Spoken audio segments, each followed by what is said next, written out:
Well, my clock says it's 7, so let's go. Oops. Alright, I'm just gonna unmold some stuff while I wait to see if anybody ends up in the chat room. These might be... Oh, hello, Jen. You live here? That's fine, that's fine. Oh, it's your birthday. Happy birthday. It was Bosun's birthday last stream. It's everybody's birthday.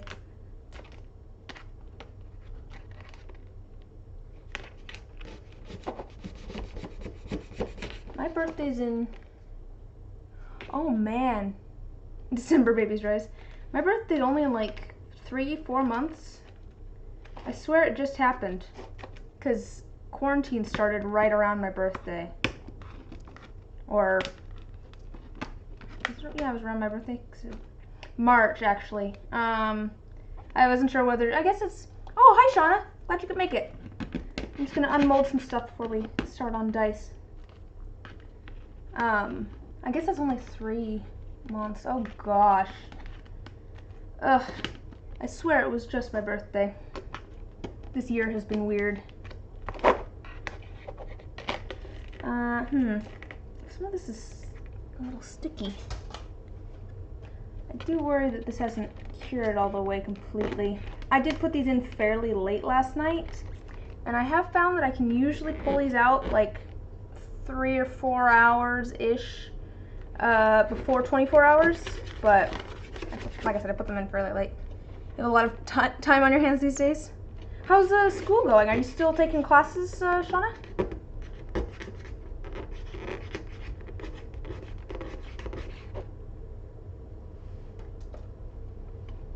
Also, you have a 2-year-old. I don't know if you have a lot of time on your hands.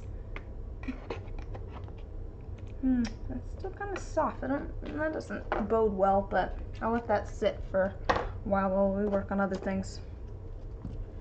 Oh, you just finished the quarter. Oh, congrats. That's got to be nice.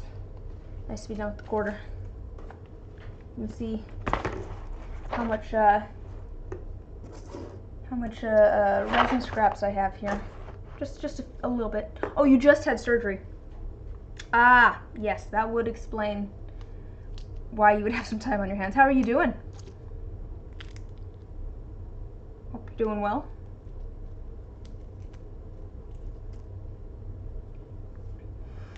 Let's see if I can get this one out. I worry that it's going to be a little bit soft, but I went for kind of a pastel.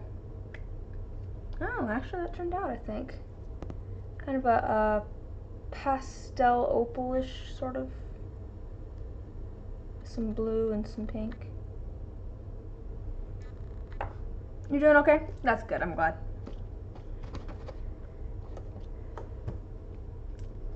Oh, there's a D4.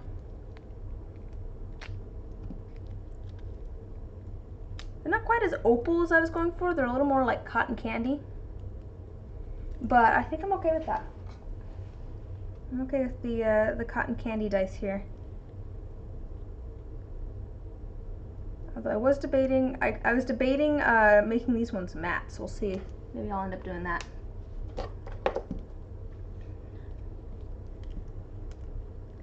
I do have, you love opals. Yeah, I do too.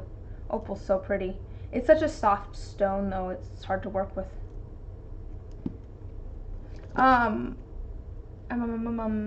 I do have a set of commission dice that I'm gonna work on tonight.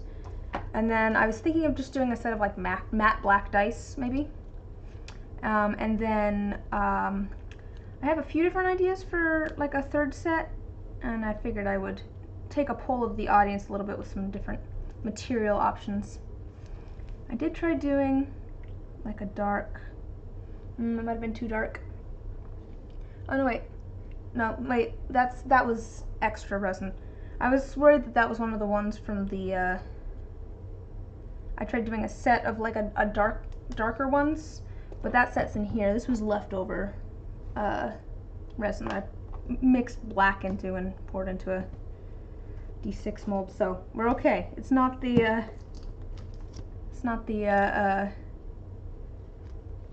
darker one that I did.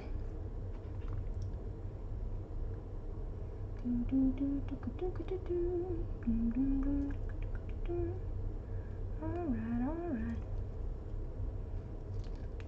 Yeah, these are definitely like different from what I would usually make, I think.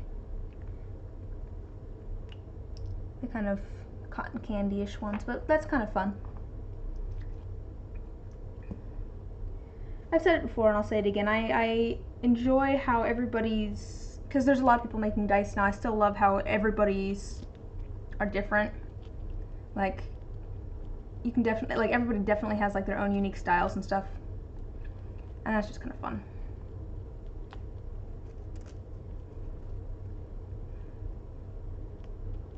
That'd be really fun, actually. Give like two people the exact same materials, and this is another really dark one that has some like gold glitter and some iridescent flakes in it and stuff. Really, really dark. That was leftover. But give like two people the exact same materials and the exact same prompt and see how they do things differently. Because I'm sure things would end up completely different. Opalescent versus labradorescent. I do like, oh, it is kind of like labradorite. Labradorite? I can't talk. I do like labradorite too. It sounds like it should be related to dogs, but no, it's just a pretty rock. We'll see. Maybe this is the one that, okay, should we open this one up? I was going to go in order so it would be a surprise, but this was one that I did. You just learned about cool labradorite facts from beta. So you're testing your vocabulary. I don't know a lot of cool labradorite facts. I just know a lot of rocks because I grew up with a dad who collected rocks.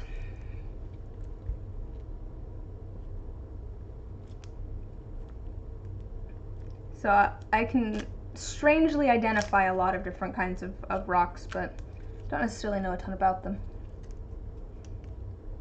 Alright, let's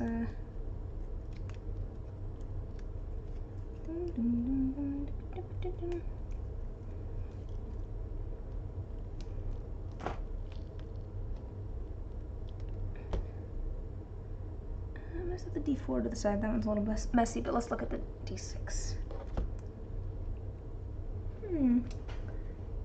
Let's see if I can. The peeling is really satisfying, to be honest. Yeah, it's just like a black with iridescent, a little bit of gold shimmer to it. I feel like it turned out kind of simple, but pretty. I just like the iridescent flakes too. What can I say? I'm trying to be somewhat gentle with these because I did pull them out a little bit early, so they're a little bit soft. I don't want to put like a whole bunch of fingerprints in them. But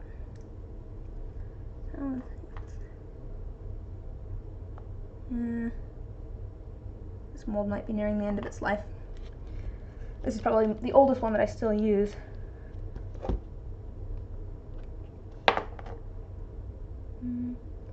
It is. I do, yeah. I got a good view of that one.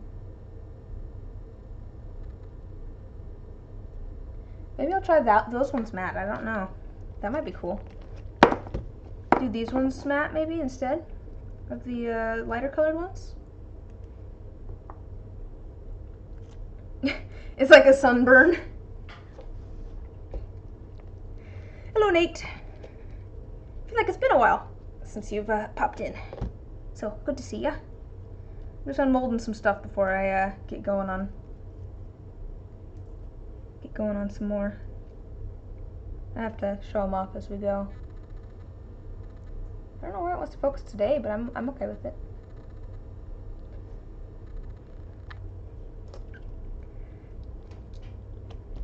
Who has a burn? I do get the it's peeling like a burn, but you summoned him. I call forth Nathan. I choose you. These ones I might actually leave. These are These ones are for a commission. I might leave them in the mold a little bit longer. I can just show you what these ones look like, because I have some that I've already made, and that's actually more green than it looks, but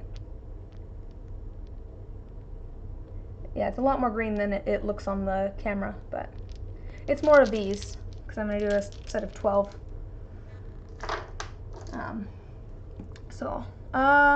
Those, depending on whether I need those D6 molds or not, I'll use those. Oh, when did you burn yourself on the oven? That's not good. There's the crystal D4 that matches. Is that recent, or was that a while ago that you did that?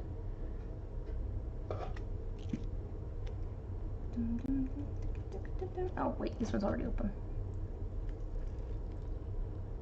Yes, hello! Try to be gentle. Yeah. Yeah, these ones I did kind of funky. I don't know, I might end up making these ones matte, I don't know. Can't see a ton of the opalescence in there. Probably should have put more in. I don't want to set those, so I'm going to move these over a little bit.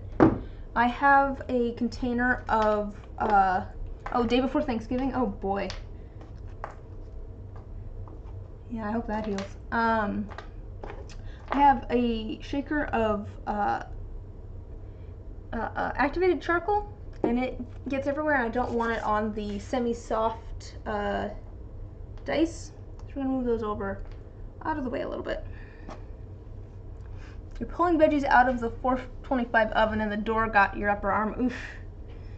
Oof. That doesn't sound good at all. That does remind me, I did bake some things earlier today to show you. I did finally get some of these made so that I can make necklaces with little Amanita muscaria in them. So, well, that's exciting if I don't drop and break them. But I was doing that because I had a commission for a die with a dog in it. And so I made all little puppers out of clay. Yeah, so I made a little dog out of clay and painted it, and has a little white spot on its front. And so this is the set that I'm going to be working on today. This is going to go in the D20, and then it's going to be matte black for the rest of the dice. But I do want to make a couple of necklaces with the new mushrooms too, since I have those. Those ones might end up being a little bit more expensive. They take more time to make. They're definitely like more complex than these ones.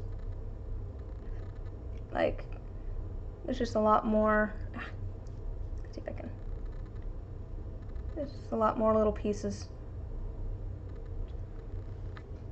But I guess they all take time to make, but it wasn't as bad as the time you touched the inside wall of a 500-degree oven and your vinyl glove melted to your hand. Ooh, ooh. That's, oh boy. That's, yeah. When will they be up? Oh, I have no idea when they'll be in the shop. I have to make them first. And usually I try to make about 5 of them before I post them in my shop.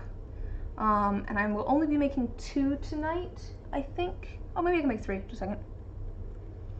Let me pull this out of, if I can get this out of this mold. Oh, I did set up a, oh, hi Amber. I did set up an Amazon wish list finally. I don't have the link for it right now. I have to find that stuff. But one of the things on there is more of these molds, because I use them so much and these are getting a little worn. But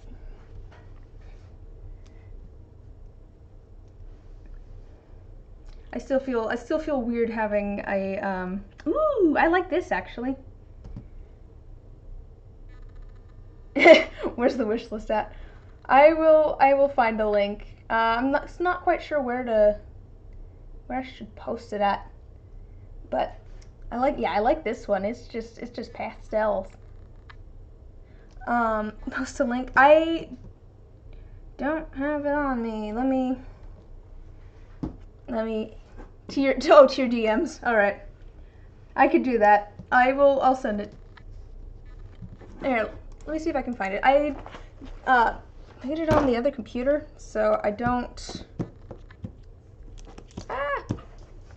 Reminds you of cotton candy ice cream. Yeah, it has those kind of colors to it.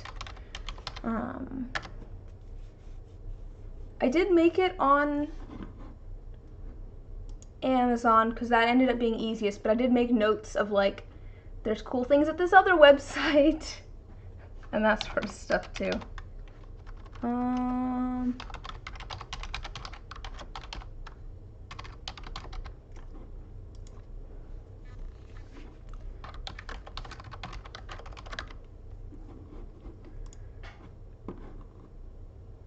Be right back. All right. Let me go.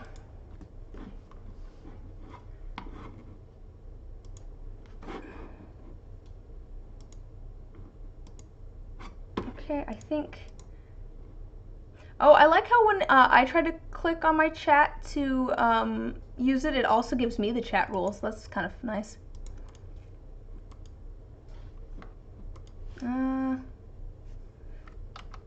Is that it? No, what is? Nope.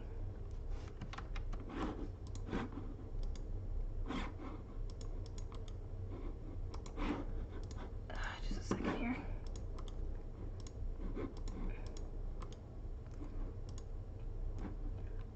Here, see if that works. Pet sturge. Is that a type of fish? Okay, just a second. I have to go back to my message. It should be illegal to make something that looks like food but isn't. Sometimes I'm like, I know that's not food, but it looks so good, I almost don't care. That is the through line with people who have dice, Nate. Literally everybody who has dice is like, I want to eat them. Like, I see people on the internet all the time like, why can't I eat them? They look like they should taste good. And then let's see, it's Jen's birthday. Again, happy birthday. But what is a sturge? But yes, does that work?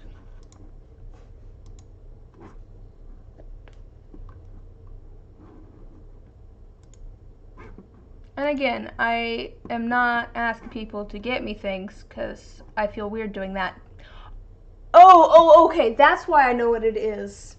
I was very confused because I thought you meant in real life that you got some sort of animal type pet. But no, you mean in D&D. Right. I know exactly which monster you're talking about now. Alright, let me go back to my... Okay.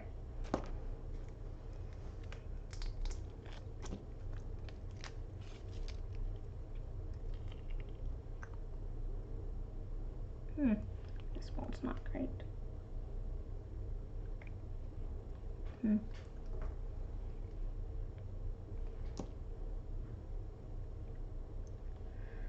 Alright. It's small and horrible and I named him Stitch. I feel like that is a good name for a pet sturge. I had a pet, it wasn't an actual will-o'-the-wisp, but it was kind of like a little wisp. It was a homebrew from my brother. And it had like 3 different really high DCs to get it. And I just happened to roll really, really well 3 times in a row. And I ended up with it. And it was like that, just like this little green wisp that followed me around. It was very cute. He made art for it and everything. Already ordered 2 things, should arrive Wednesday. Wow. Okay, thank you.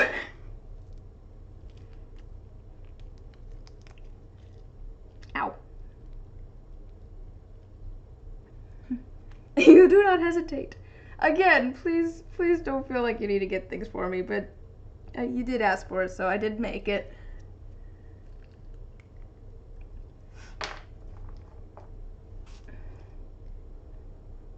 I did start making a wish list of things that I like too, but that's literally all just stuff that I'm like, this is cool. That's probably more of a thing that I will send to family when they ask for Christmas present ideas. Ooh! Crystal molds and gears. That should be fun.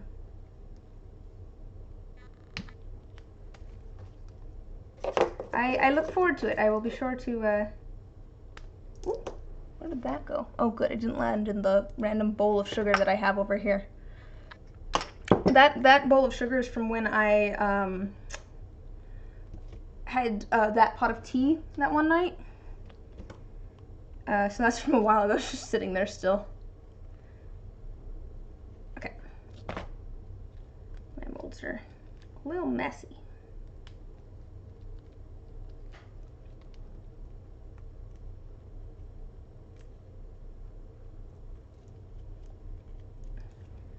Alright.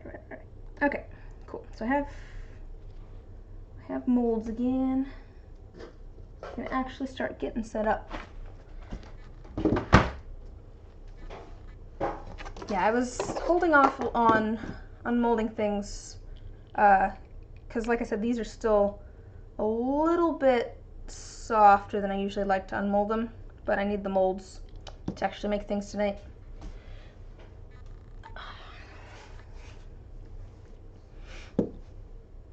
Oh, and I did decide on making the what's that? Making the molds on Wednesday, and then we're gonna mess around with the tablet that I got on next Saturday. Should be no problem because I'll have funny crystals soon. Alright, this is, okay, I need this for a little puppy. And then I'm going to be doing matte black, which means I'm going to end up sanding all of the sides of the dice. Which this is my, you will be a menace to your wish list. This is a threat and a promise. Oh dear. Oh dear.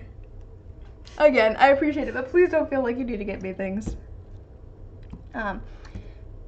Since this one's probably my oldest mold, so it's probably going to be kind of the roughest a little bit, and I'm going to be sanding all the sides of the matte black dice. But let's just do matte black in here, because it's not going to matter too much if there's some scratches on the sides of the dice. That dog's going to go in here with just clear, and then I have, let's see here, well then this is half of the keychain for Bosun. I need to fill it up the rest of the way. It actually looks like a little bottle. Got that. This just has random stuff in it. The last set. Actually, wait. Should I do 2 sets of matte black? I might not. I might do something more interesting tonight. I was thinking it might be cool to do a set that's kind of like dark and weird a little bit, with like some of this weird, I don't necessarily like the color on this gold tinsel. It's kind of a greenish gold. So I was thinking of putting some of this in maybe like kind of some murky green resin, and then doing like a black or orange, oh maybe an orange Petri in the green. Because I feel like that'd be kind of cool and a little bit like yeah, necromancy. That's a good, yeah, something kind of like that. Either that or doing like a black swirl through it. I'm usually more of a swirl person than a Petri person, but I know other people definitely like the Petris. But it was between that. I also found like these little pieces of like cut up holographic gold ribbon.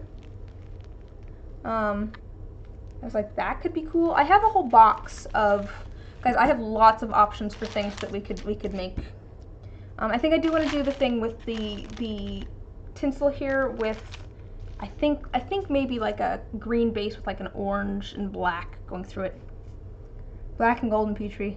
If I make it, you'll probably buy it. Well, I'm thinking I'm gonna do kind of like maybe a green, like a murky green base a little bit. That's kind of my thought. I want it to be a little bit more kind of gritty, I think, if that makes sense. Kind of some earthy colors. Oh yeah, that would make sense as well. All right. So that's another set. Let me grab the molds for that. We could let's use these. Yeah, actually, I want that with the highest face down so that it looks like the Petrie is going up. So we're gonna find all of the molds. We're gonna grab a set of molds with the faces down. D4.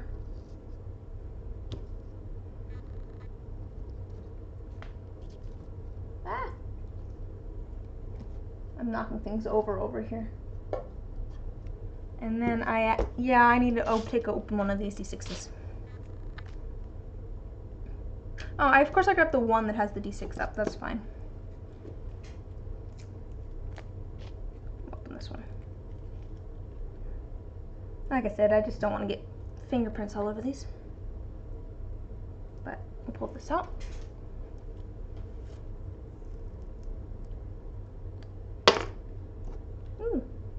I'll show you. You can't see that it's like a very pretty green. It doesn't show up all that green on camera, but it is a lovely green color. Hold that over there. Alright, there's a D6. That should be all the ones. That's going to be the ones for this. And then let's do one more set of dice. Let's set that over there so I remember. Let me grab some options. Let's talk some options. So I have this box I found of like, sorry, that's one piece of gold tinsel.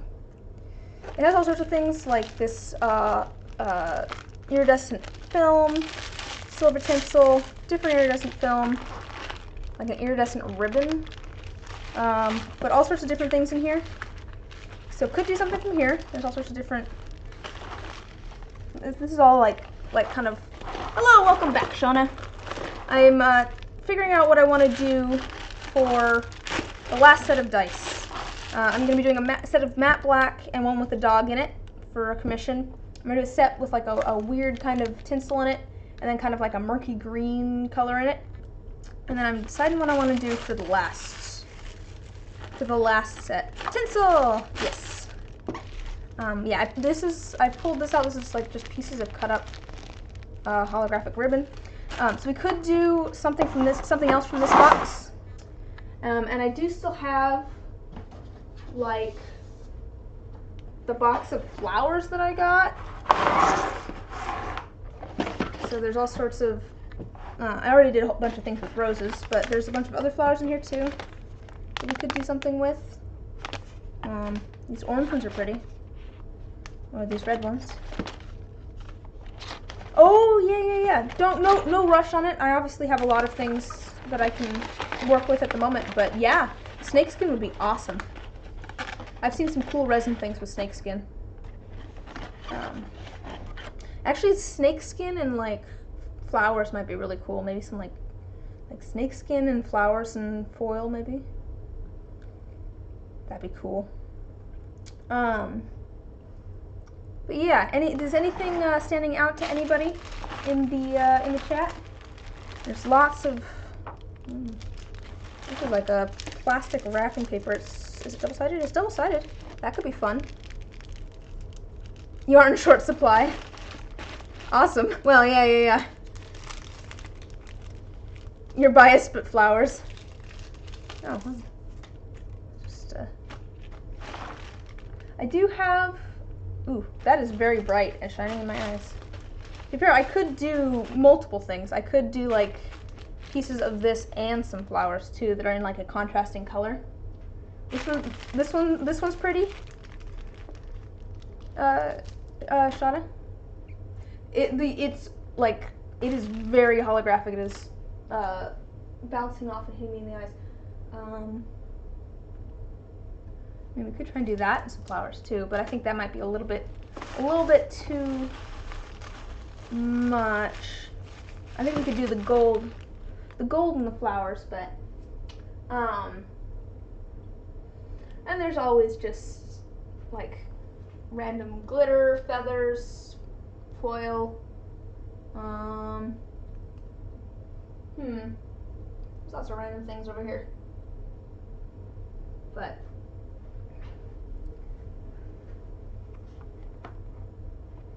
that bag is like multicolored asters with funny shiny golden iridescent ribbon. Oh, so this is the funny shiny golden iridescent ribbon. Actually that's holographic, but asters. Let's see what I've got in here. Oh yes, I do have a bag of the multicolored flowers. I worry they might be too big, but let's see. These ones? Are these the ones that you're talking about? I think this is the only one that is multicolored. Yes. Well, let's open those here. I think I do want to do. I think we'll save this for like next time, because I do think that would be fun. But let's look through the flowers a little bit, because I think I want to use this and then maybe flowers of some sort. So let me put this away. Maybe petals. Yeah, it might end up being petals or some sort of smaller flower. There is a different flower in here that I think might look pretty with these. Yeah, these might be a little bit big for that, but there is these red ones. There's red carnations that are kind of a darker red. That might look really pretty with this gold. I'm gonna pull those out because I'm kind of leaning towards that, but and because since I already did the roses, but I feel like those would contrast nicely with that. Because like the orange I think is too close. I think that these are dark enough that they'd actually show up against that gold. Fruit smoothie. Yeah, let me open these and just see how they look. But I think I'm probably going to end up going with the red carnations, but I'm still going to open these because I am curious how these look. I can see through the bag, obviously, but it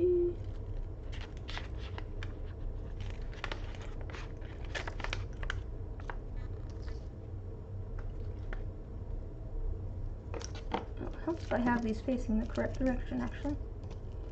These are very pretty. Let me.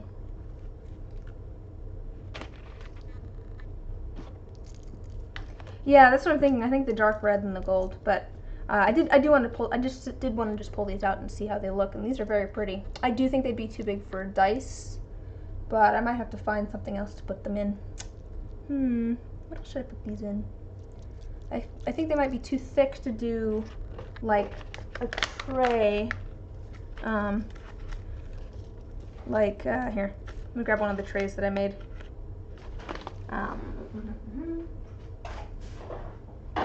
It's like this tray that I made quite a bit earlier. I think it'd be too thick to fit, but yeah. I did finally order some boxes that are just slightly larger than the ones I have now, so that hopefully I can actually ship those trays, so I can actually start making some and selling them. But oh, a big D20. I have thought about getting like a big D20 and big D6, if not a full set, but not at the moment. I can't. The trays aren't available yet because I don't have a way to ship them yet. So once I get the slightly larger boxes that I ordered, those should be available. The reason I don't have coasters yet, because I do have molds for coasters, like I can make them. The reason that I don't have them is, here, let me show you the coaster that I have been one of the coasters that I've been using. We'll see if I can show you. I drink a lot of very hot drinks, and it doesn't melt it, but I have noticed that it like dents it a little bit. You can see right there, there's kind of a dent in the side. That's just a little. Like it's barely noticeable, but there's a little bit of a dent there, and yeah, here, actually that's a fairly deep dent, you can see. That's from putting a hot mug on these. It's because it's plastic. So I might need to find some more heat-resistant resin before I do coasters. Yeah, I'm thinking I'd need to find a resin that's just has a slightly higher melting point. Because, like, I've been using these coasters. They work. They just dent a little bit.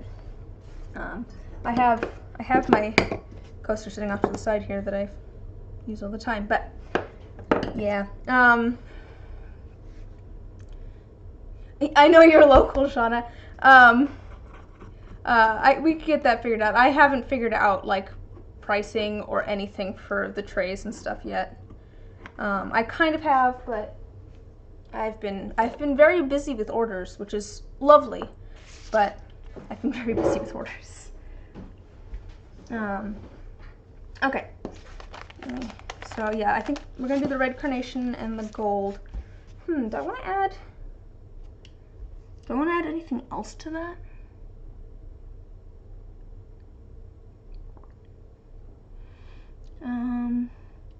Once I get like the trays actually going, I will message you first, Shauna, just so you know. Yeah, I have pink roses too. I can pull those out. Actually. The pink and gold's good too. I think part of the reason I was looking at the dark red is because I think it would almost contrast more than the pink would. I think the pink is light enough that it might not. Actually, this is almost more purple. I think it might blend in a little bit more. Did Nate leave? I don't know. It's possible he's working on something else too. Just has it on the background. I do like pink. This, and it's almost a little bit more purple. Yeah, I have. Oh, is that open? No, why is that open? I don't want rose petals all over the place. I mean, I do have like darker roses too, but I think I like the red. I think I like the red. I'm more of a contrast kind of person. Yeah. No, I get it though. Yeah. It probably would be pretty with that. But I'm. Hello. Welcome, Chef Rex. I'm just figuring out what I want to do for my third set of dice. And I'm thinking these dark red carnations and then this holographic gold. Maybe I'll have to do a set with the pink at some point, Jen. But also these are all big, a little bit bigger too. I guess there's some petals in here, but these are a little bit big. I think they'd fit probably, but. Let's see if I can show you compared to. I'm going to show you compared to the other roses that I used last time. You see the size difference, but I'm trying to figure out everything all the time. That's a mood too. That's definitely a mood. All right, so I think I'm going to go with that.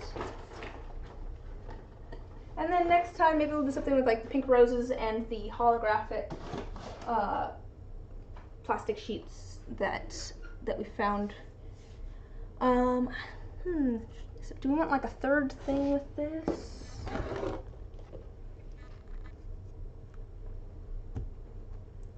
I got 10.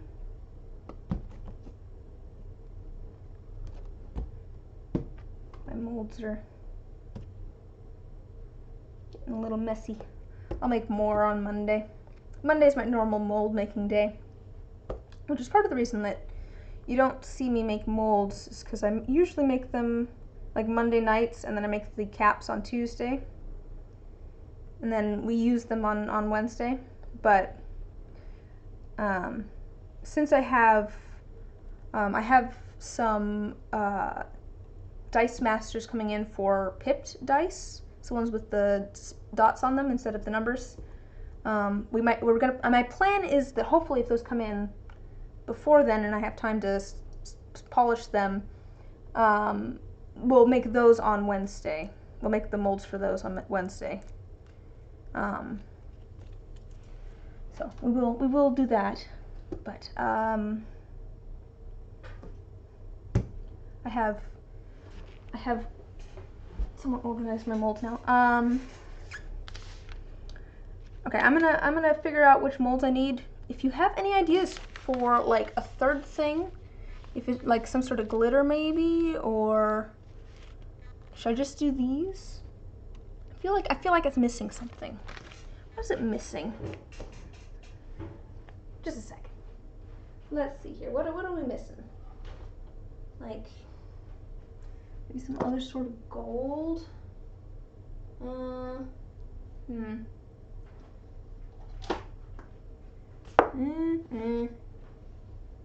wait, I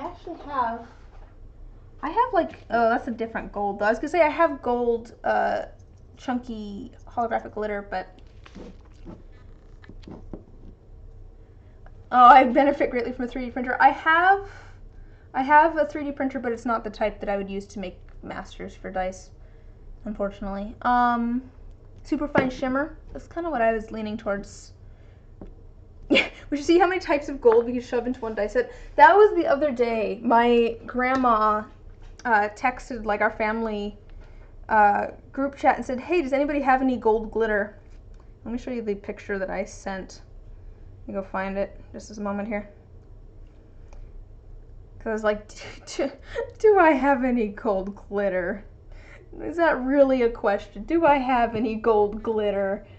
Like, we could definitely shove all sorts of different gold. This is not all of the glitter either. I have some others too. Oh no, actually no, I think that's pretty much, I have some other gold stuff, but yeah, I think I have gold glitter. Okay, I think you're right with just maybe a little bit of shimmer. I think we're gonna go there. Should I do like a little like gold shimmer or a white shimmer? I think maybe a white shimmer. I think just a little bit of white shimmer. So let's see. Black's not bad too. Black would probably look really good with these. I do have black glitter actually. It's very pretty. I have very fine black glitter. That's not gonna.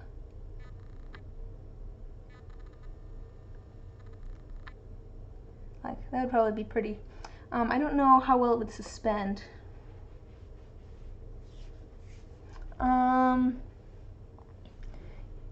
It's Chessex Super Gold Glitter Babes. Black glitter or black shimmer? This is black glitter. I don't really have a black shimmer. I have a dark gray. Stuart Semple's Glitteriest Glitter. That would be cool. Isn't it made out of glass? I really should get some, yeah, it's like a really fine glass. I should look at some of Stuart Semple's pigments though, just because he has such cool stuff. Like all of those pigments are really cool. Get some of the black or something, or the pinkest pink. Here, just a second.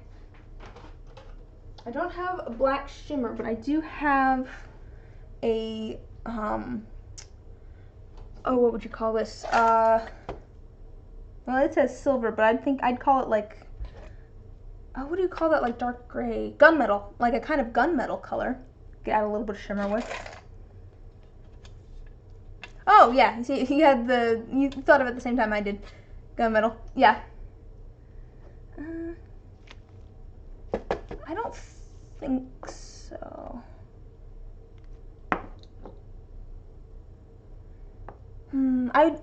My only concern with this is that they're going to end up looking really similar to these.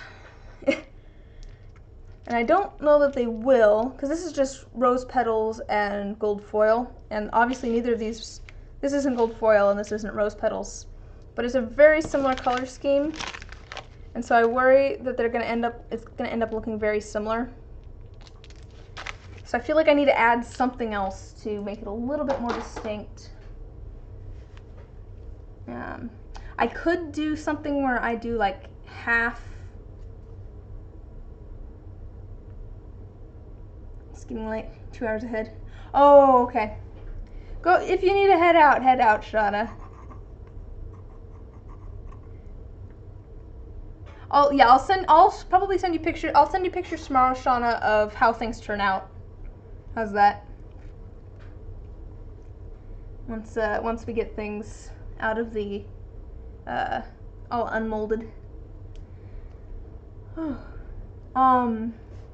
have a good night. Thanks for stopping by.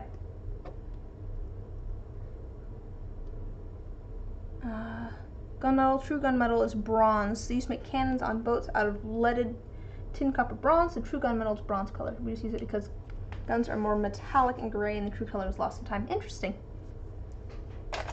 That's definitely interesting.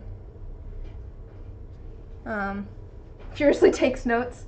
If you need to know anything about the different kinds of steel, you should talk to my brother. My brother knows like so many things about steel. When he was starting out bladesmithing, he did so much research on the different kinds of steel. Which makes me think of that. And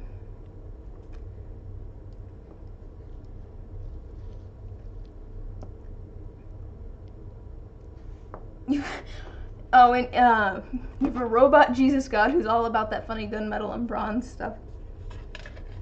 And copper with tealy decay. I do love a good copper and teal sort of color combo.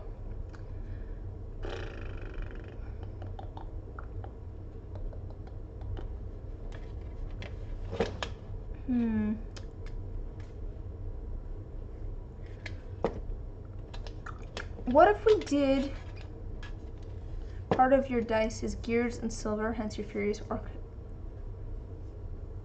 purchase of the gears? One idea. Yeah, I remember you talking about that the last time you were here, Chef, because you make like trains and stuff, right? Which sounds very cool.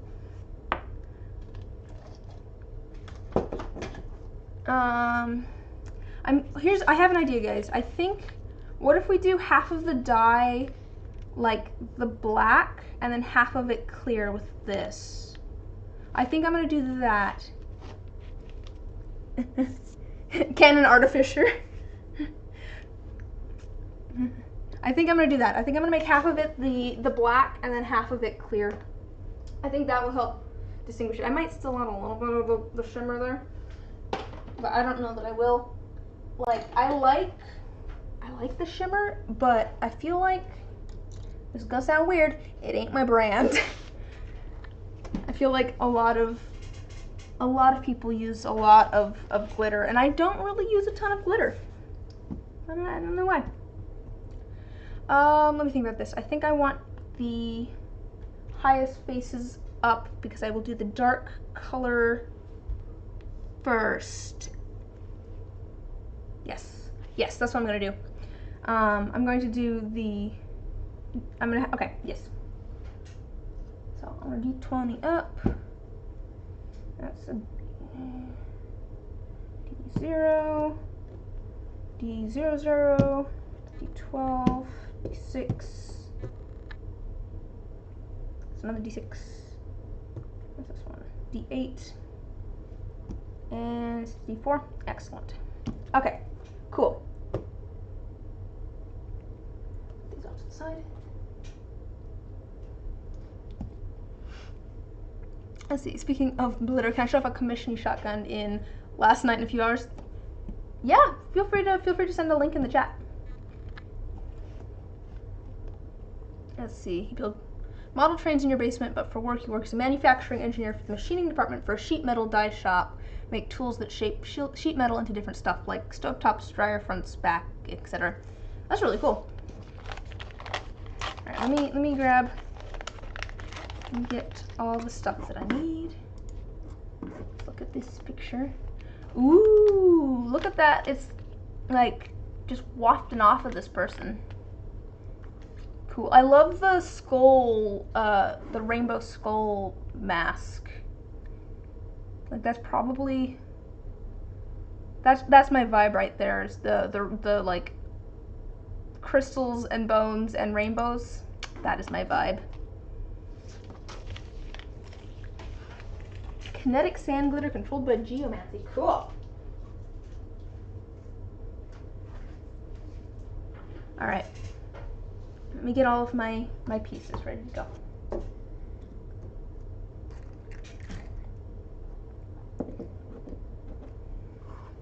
So I'm gonna need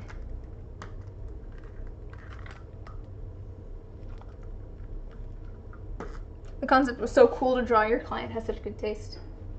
Yeah, that's a very cool concept. Also, weren't you just talking about opening up for commissions? And you already have people commissioning you, so like, sweet. All right, that's gonna be for clear. I'm gonna do a little bit of green, a little bit of orange. So, cool. I'm gonna get my pieces ready. Oh, okay. Your client's the one that you've talked about who's been with you forever. Well, sounds like they have cool character designs, so sweet. Probably fun for both of you. Okay, let's put a couple of pieces maybe for the D20 and the D12 because they're a little bit bigger. I'm gonna do a couple of pieces. They have your Discord, so you're just like, yes. Let's see. Your cool D&D nerd friends as a result. That's fun. It's always, I don't know, I find it always kind of like weird to like kind of be friends with people online. I don't know, I guess I'm a very visual person, so it's always kind of weird to me when I'm chatting with someone and I'm like, yeah, I'm friends with this person, but also I've never seen them. But that is fun that the internet can be used that way, if that makes sense. Where's the...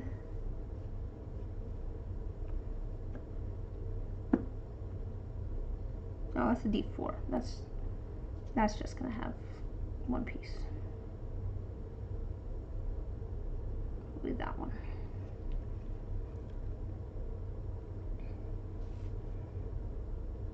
Oh, you've been on the internet since very young, though, so you established connections at distance pretty okay. I mean, I guess I haven't always had the internet. I have for the most part. I did grow up with my parents playing MMOs.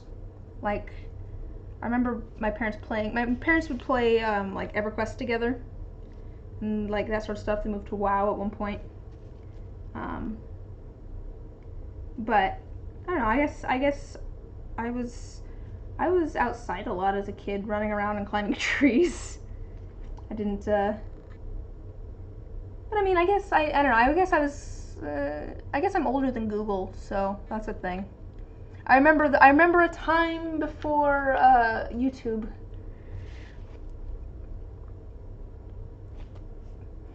Oh, you've not met your partner yet. They've been in the US and you're in Canada and the borders are closed. That would be nice if you could go visit, but yeah. Yeah, I tried to do a long distance relationship for a while. It did not work out, but that's okay. I think it probably worked out better for the both of us in the long run. Great guy, though. You've been together for a while. You've met them once before at a train club. Oh, that's cool. You guys both do train stuff. That's cool that you have, like, same hobbies. This is D8.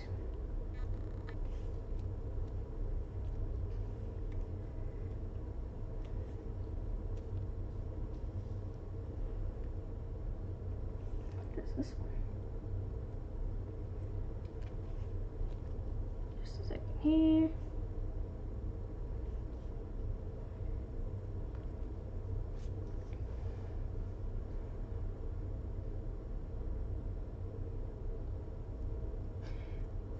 You had one once, and nope. Turns out I have people object permanence issues like a baby. I'm just chill. Yeah, that's basically, alright. That's basically me. And yeah, I have no object permanence, so it did not work out very well for long distance. Oh, only 5 hours away, but yeah, the borders being closed. I guess yeah, the long distance relationship I was in was only like 5 hours away, I think, too. About 5 hours? Yeah, probably about 5 hours. But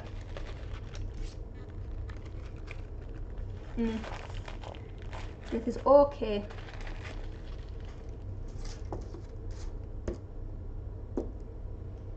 Alright, let me I think that's actually too much. I think probably just one piece of the gold. I think I just need one piece of the gold because I'm going to have the flowers too.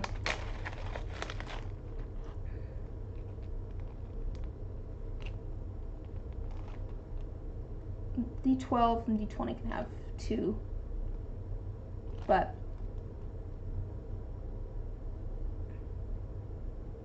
the other ones, they only need 1 for sure. Otherwise I'm not going to have room.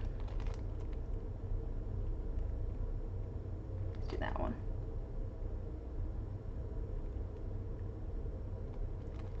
Actually, we'll do that one and this little tiny one.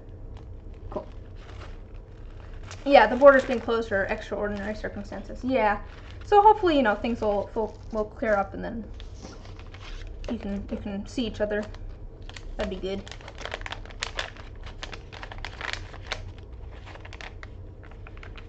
A D360 would just be a sphere. It's not quite how that works. I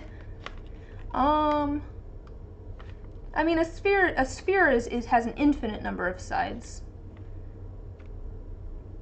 And it wouldn't be 360 around.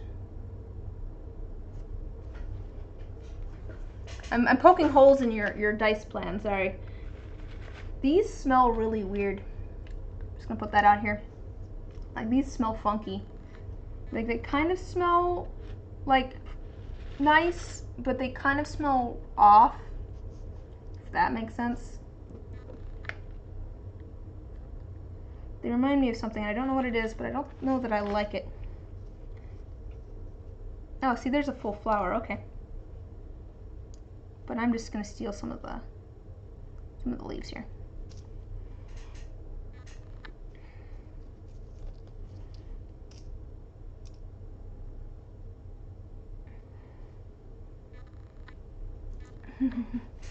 Terrible one.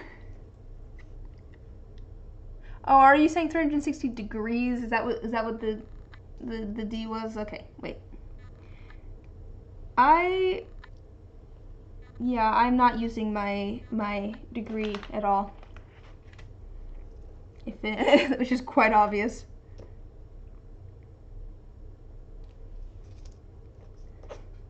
Alright, let's put some of these in. I need like a small one. We just need 1 for the D4. The D4 takes so little compared to everything.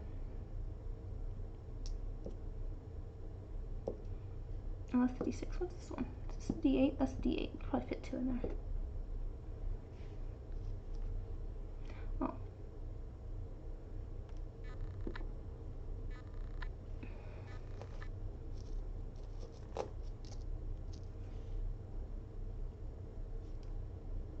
Alright. Anyways. Yeah, I have a degree that it's not technically in math, but it's in math. If that makes sense. It doesn't. I have a degree in general science with a primary focus in mathematics and a secondary focus in applied technology. Basically, I majored in math, but I am quite obviously not using it in my pursuit of making dice for a living. But is there another big one? Ugh, I really don't like the way these smell. I wish I could. What does it smell like? It smells almost like a mix between. It smells kind of like rotten fruit almost. That's what it smells like. It smells kind of like rotten fruit. You have half a philosophy degree and half a bio degree. I feel that. I changed majors, like, well, I guess I didn't change majors too many times. I really only changed majors like twice. Like, because I started out, I was going to go to school for chemical engineering, and then I switched to mechanical engineering, and then I switched over to general science. I switched to general science because I realized that I was actually closer to getting a degree in that than I was in the mechanical engineering. I was like, sweet, I just want to be done. I just want to be done with school and have my degree so people will stop asking. But I did get the minor in fine arts. Alright, so there's those. And then we're going to do half clear and half black. Before we go, we're ready to go, I do want to set up a couple of mushroom necklaces. What is this D21 doing over here? I don't know why that's over there. So I'm gonna grab this because I want to make some with the new little mushrooms that I made. Because I made some new little Amanita muscaria mushrooms. They'll focus. There we go. Oops.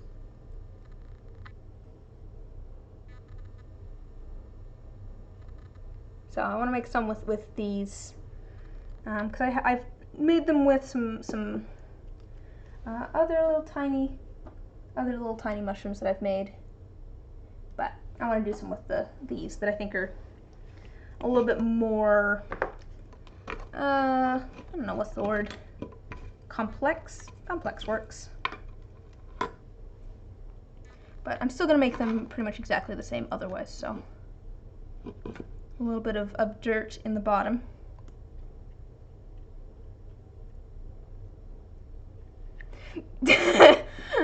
Wow. You know, I please give Bosun a hard time in the chat. They're always giving me a hard time in the chat, so I feel like this is only fair. This is only fair, Bosun. You got what was coming to you. Turnabout is fair play.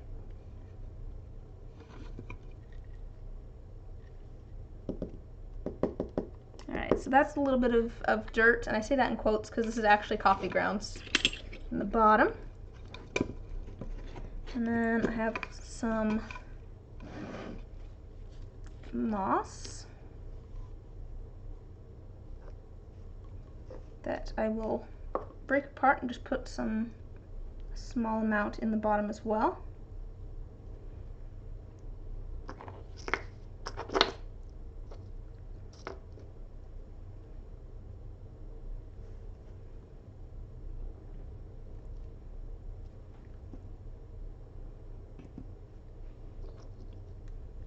Alright, just a little bit. Just a little bit.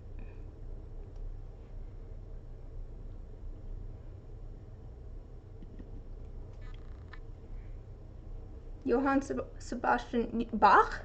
You'll be Bach. Alright. See you in a bit.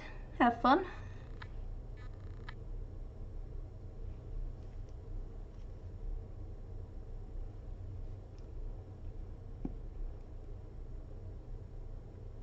Sorry, I'm being quiet for a second while I focus on moss.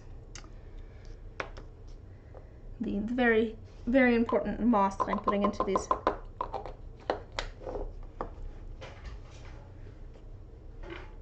Yes, yes. I figured you meant you had half the classes done. Do you have a degree in something, Bosun? I can't remember if you've said. If you graduated with a certain degree.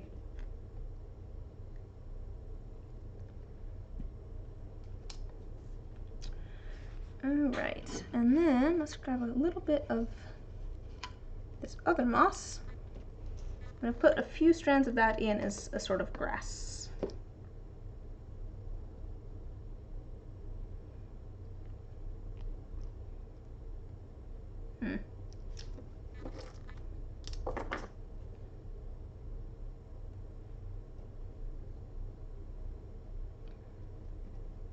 Oh, okay, you have an associate's in biology, which will hopefully be a major. Okay, cool.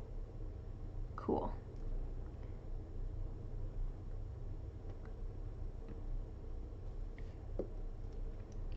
I am just glad to be done. Let me push this down. I feel like it's not staying down well enough. Just a second here.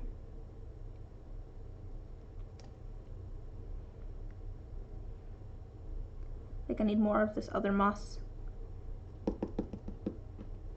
Need a little bit more. I don't think my associate's degree was in anything. I think I guess I had an associate's of arts because I had an AA degree. I guess I didn't think about the fact that associates could even be in any sort of particular field. I guess you can have like a 2-year nursing degree and stuff. So I guess that makes sense.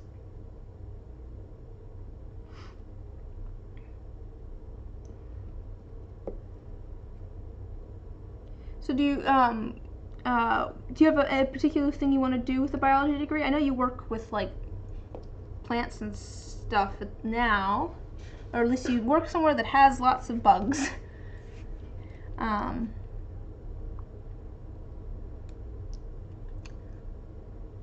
You absolutely play the philosophy word game with people.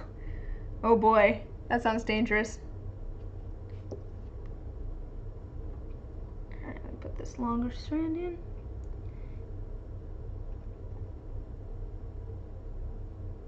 Alright, and let's see if I can get it so you can see. If it'll focus. There you go, you can just kind of see some sort of... You kind of want to just get a degree. I get that. I absolutely get that. Like I said, I changed majors literally just because I was closer to the degree that I got. Mostly because I was just tired of people asking me when I was going to get my degree. Because I came back from school because I got a job. And it was like people had been telling me that I needed a degree so that I could get a job, and then once I got a job, like a nice salaried job, the only thing people could ask me was when I was going to finish my degree. I was like, what was the point, guys? Make up your mind. Do I need the degree to get a job, or do I need the job to get the degree? Like, why am I even going to school? But mood, yeah. Like, which one do you want me to be doing? Make up your minds. But yeah, like I think I said this last time too. It kind of worked out positively for me in a funny way. The quarantine. Not to say that the quarantine was a good thing, because it was not. It's a lot of people. We're not doing well right now. It's definitely not great for mental health and everything. But like. It worked out for me because I was in a position where I didn't have to work, luckily, because I graduated in May, right after the quarantine had started. Let's see if I can see it so you can see that. You can see it in there, just the little top there. Just trying to fill that with clear. But it made it so that it was kind of difficult to look for work, and I wasn't sure whether I should be looking for work because I didn't want to like put anybody at risk by like going to work, if that makes sense. And also I was doing fine because I had been salaried for 5 years and had some savings and that sort of stuff. Oops, what should I have? But it's just kind of funny how it worked out I did spend a lot of that time having an existential crisis of what do I want to do with my life, because I had had an office job for 5 years and it was not for me. I did also in that time actually get diagnosed with ADHD, thank goodness. So I finally knew what the heck was wrong with me. So, well, yeah. Although it wasn't, I don't know if it counts as a diagnosis when I say, hey, I think I might have ADHD to my doctor and my therapist, and they go, yeah, I think you do too. But I'm counting it, because, yeah.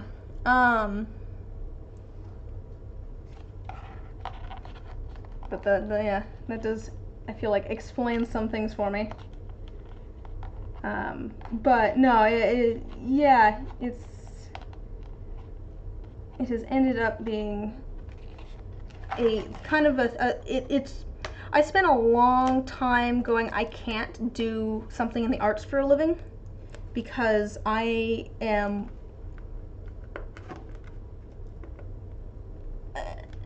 one, I'm not good enough at anything in the arts. And I don't mean that I'm bad. I just mean that I am mediocre in a lot of different arts as opposed to really good in one. So like, I like painting and stuff, but I don't know that I'm like, actually painting is one of the few things I think I'm pretty good at. And I think if I did it more, I could get better at it. But like most of them, like acting and stuff, I'm like, I don't think I'm good enough at this to pursue a career in it. Or like I'm not great necessarily the best at drawing. I can paint, not necessarily the best at drawing. I think maybe if I took more time, I might be better at it.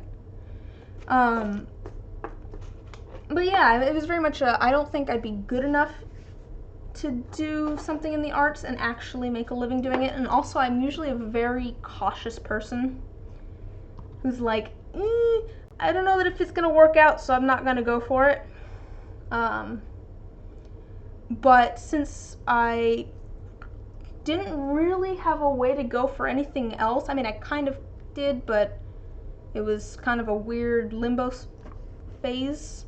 I just kind of started pursuing making things just for fun, and then like, hey, I wonder if anybody else is interested in this, and then they were. So it has worked out well for me. I think we have everything that we need. I have my black colorants here. We need to fill these first and put aside some clear. But let's grab our resin. Let's go. Let me suit up.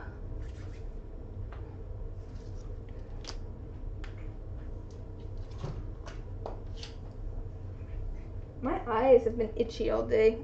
I worry I'm having some sort of allergic reaction to something. Okay, I'm gonna get very muffled for the rest of this, just so people know. I'm gonna sound like this. I don't know if it's hard to understand, I'm very sorry, but it's good to be safe. I'm gonna be working with resin that puts off fumes. So I don't wanna make myself sick or anything. Okay, so we're gonna be pouring 100 milliliters of resin, 50 of part A and 50 of part B. Because each of these take about 30, so 3, 6, 9, and it's good to have a little extra.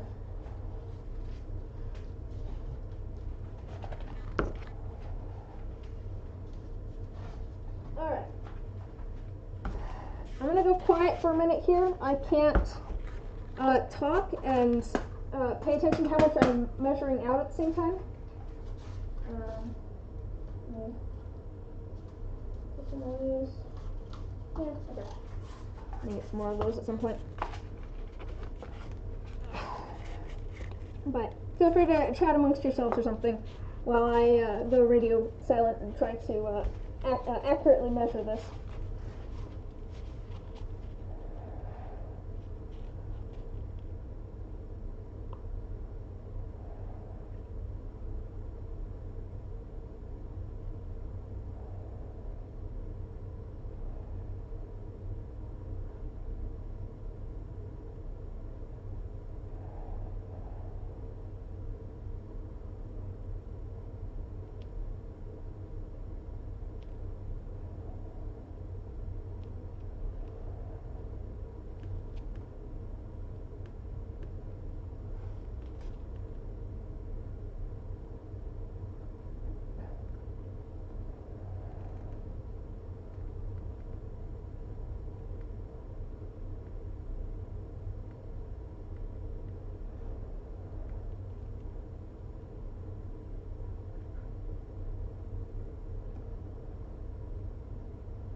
it says to do it by volume. Mix equal parts resin and hardener by volume.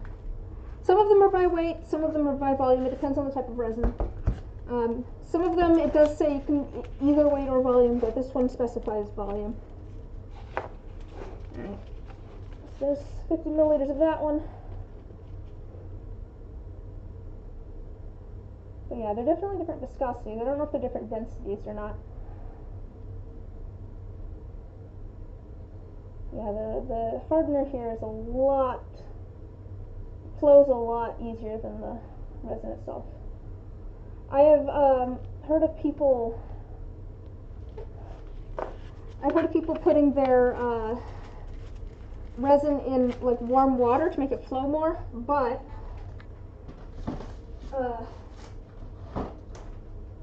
I actually like working with my resin when it's a little bit thicker, usually. People usually do that because then it won't have as many bubbles in it, but I have a pressure pot, so I don't have to worry about that as much.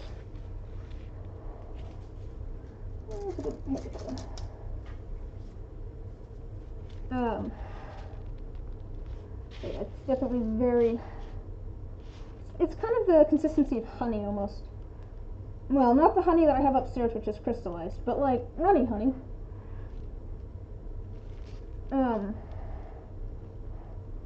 No, I don't put it in the hot water because I do like working with it when it's a little bit thicker. I find that like things stay better where I want them.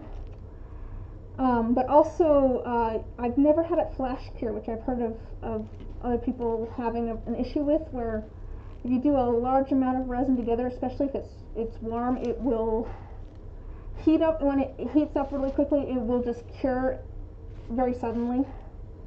I've never had that issue, luckily. Crystallized honey is the best. I mean, yeah, it's kind of fun that it's like crunchy and stuff, but the problem is that I can't get it out of the bottle upstairs. So I'm gonna probably have another spa day for Honey Bear, which is what I called it the last time I went and took the bear-shaped bottle of honey that's upstairs and stuck it in a bowl of hot water.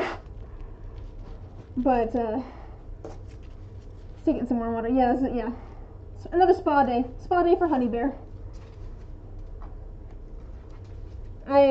It was fun. I was doing that, and I sent a picture of it to my brother, and I had like a folded up paper towel over its eyes and stuff. It was very cute. At least I think so. Yeah, heat aids and yeah. Yeah, it definitely makes it catalyzation. Is that right? Oh yeah, catalyzing. Yeah. Wow. My brain for some reason was like, is that the right word?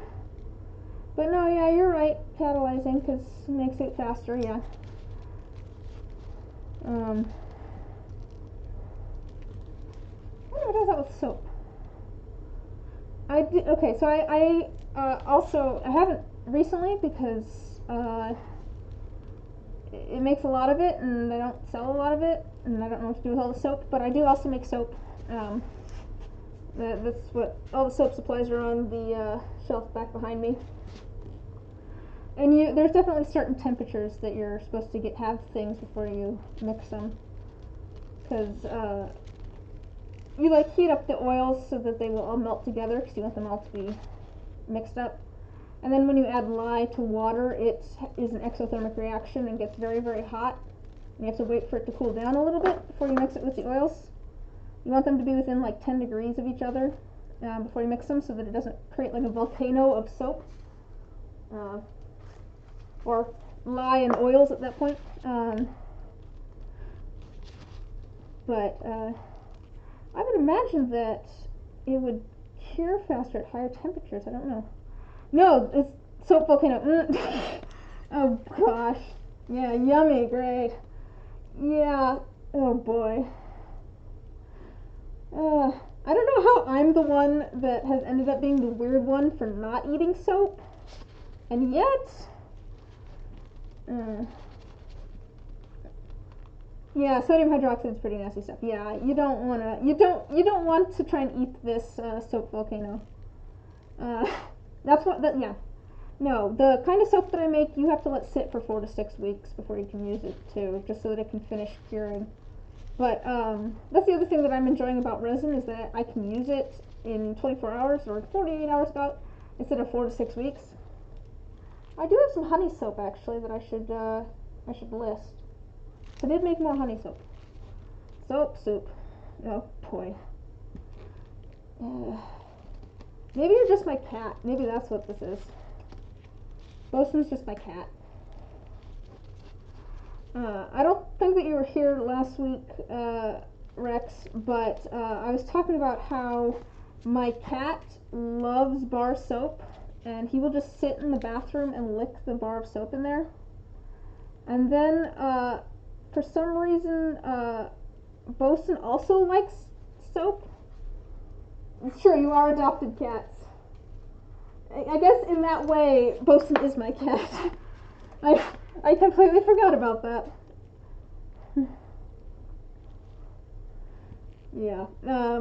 No, and then apparently I was the weird one for thinking that soap did not taste good.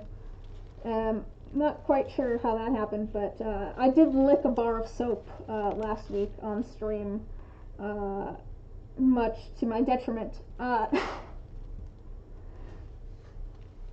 Oh boy.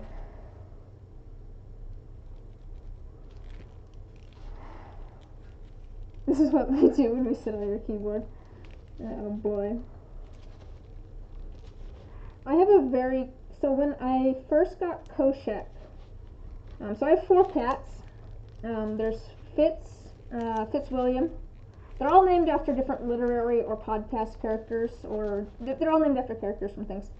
So Fitz is short for Fitzwilliam Darcy from Pride and Prejudice, and then there was Fitz, and then there was Koshek. And when we first got Koshi, and she's named after the floating cat from Welcome to Night Vale, which is a podcast, but she was like this big. I have a picture of her in a mug. She was probably way too small. We got her from a shelter. She could barely eat hard food when we got her. We were feeding her soft food. She was very, very small. But I have a picture of her sitting on my keyboard, and she was so small that she did not press down the keys at all. She was just on top of the keys. It's like, oh man, it's very cute. And also, the problem is that it has not stopped, and she still loves sitting in my office, like in front of my keyboard, or stepping on my keyboard and like closing tabs on things. She's the quiet troublemaker of the cats. She's had like health problems and stuff, especially as a kitten, and she's always been kind of a scaredy cat. No one will see her if they come over. Shauna, who was here earlier, I think has seen her, and Nate, who was here earlier, has seen her because they were over to my house quite often before the quarantine. But she's very scared of everybody, but she's an absolute love bug. And one of her favorite spots is still on my desk, right in front of me when I'm trying to use the computer. I think that's where I was going with that story. I can't remember. Yeah. But she's definitely not this small anymore. She's now like, she is like such a dense cat. I don't know how she's that dense. And she's not like super chubby or anything. She's just so heavy.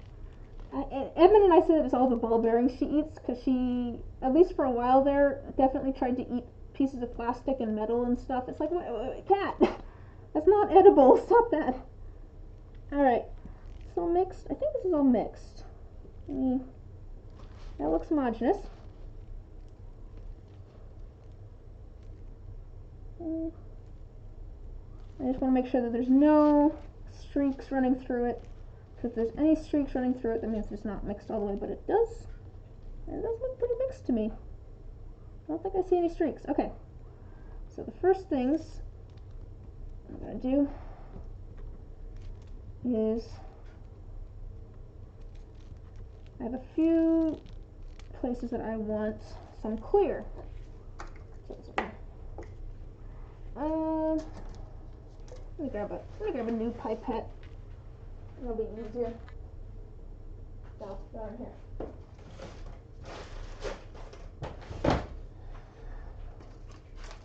I'm just gonna cut off the tip here because I don't need it that small. You can pop off for the day. Oh, yeah, thanks for stopping by. Have a good night. Thank you for the good luck with the dices. I'll try my best. Alright, so let's put some of this into these mushrooms.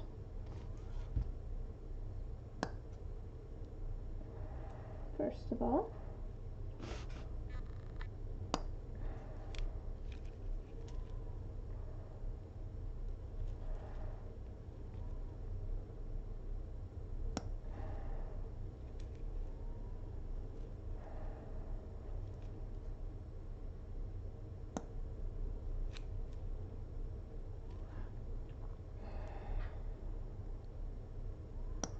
A very one-track mind. I can only think about one thing at a time, which is why I can't remember what I was talking about before. I think cats. What was I saying about the cats? Koshi being a terror. Oh, she's a quiet terror. She's very. That was where I was going with the story before. She seems very kind of demure. She sleeps a lot. She's such a sweetheart. She's scared of everybody. And then, like, and the other cats are cause so much trouble and everything, you know, knocking things off of shelves and that sort of stuff. But then, like the one place that the cats really aren't allowed in the house is on the counter in the kitchen. And they all know this. Like, they all know this. But, Fitz is usually the one that will hop up there, sometimes Luna. And Koshi, like, we've never seen her hop up there. And then, like, my brother went into the kitchen at, like, 3 a.m. once and turned on the light. And there was Koshi just standing on the counter and, like, looking like, oh no, I've been caught. So, like, she is full of hijinks and stuff, but only when no one's looking. That happened the other night to him again, apparently.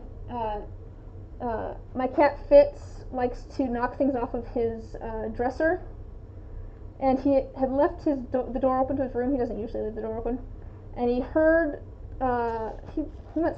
I can't remember. He went to like the kitchen or the bathroom or something. Came back to his room, and he heard a cat knocking things off of his dresser, and he's like, Fitz, and he walks in, and it's Koshi, and she just looks at him like, oh no, I've been found out. She's just a silly cat. Alright, let's do like 20. I think we're gonna do that.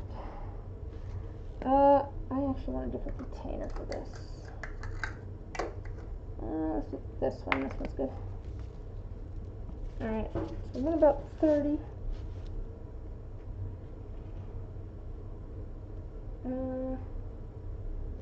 Go back down to above 40.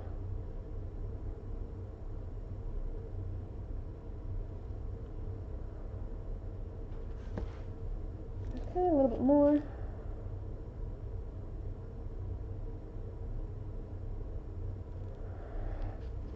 Hopefully I have enough. I think. Actually, yeah, that should be plenty. So I'm actually going to use a little bit of the black in those dice too. I'm actually going to use some of the black in all of the dice, I think. A little bit. So that's actually going to be. Take a little bit back out of this. This is going to be the green.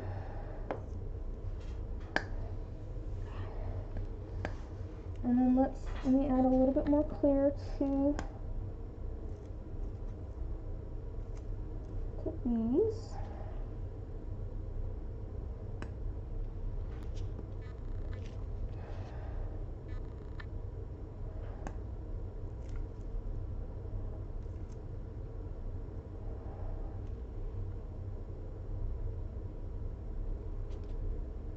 There's definitely still. I'm gonna grab.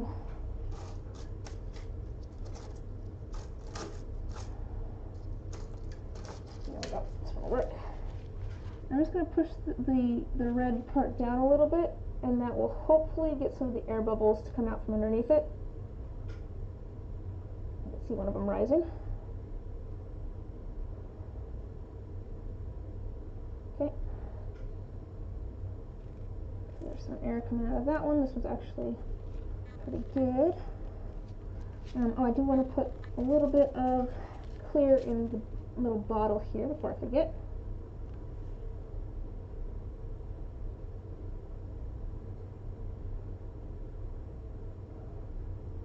Okay, there's that for Bolson's keychain. Yeah, part of the reason I need to get some new ones of these is these are getting very cloudy, and I can't actually see inside of them to work, which makes it difficult. There's a piece of grass that's floated up though. Let me see if I can push that down. Keychain!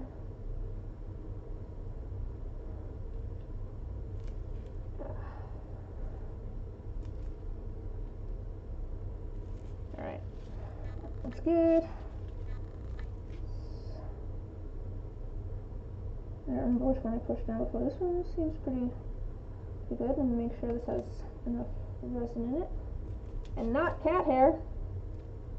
Okay. And then this one here, definitely use more resin. Alright, let me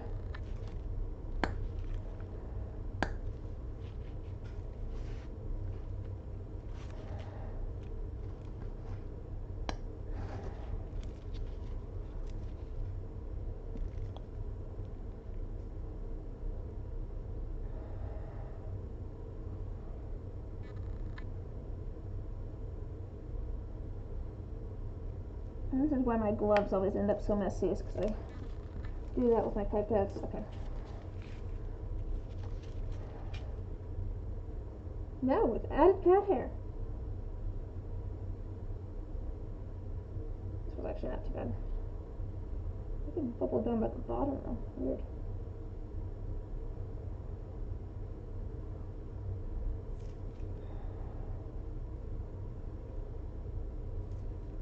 This might sound weird, but there's certain designs that I'm less worried about getting cat hair in, because the ones that look like, or sort of, you know, super organic, I'm less worried about it because it just kind of fits. But all right, let me make sure I get all of the resin in here. Cool. Those are all good. Let's see here. Do I have enough?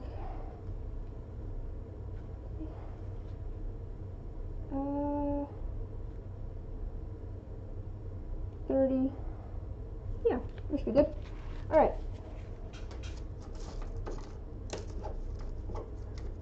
So we've got the clear for that. That's going to be green for that, and that's going to be. Oh, this needs to be clear. I need to do this one first before I forget. Let's do the actual commission one that I need to do.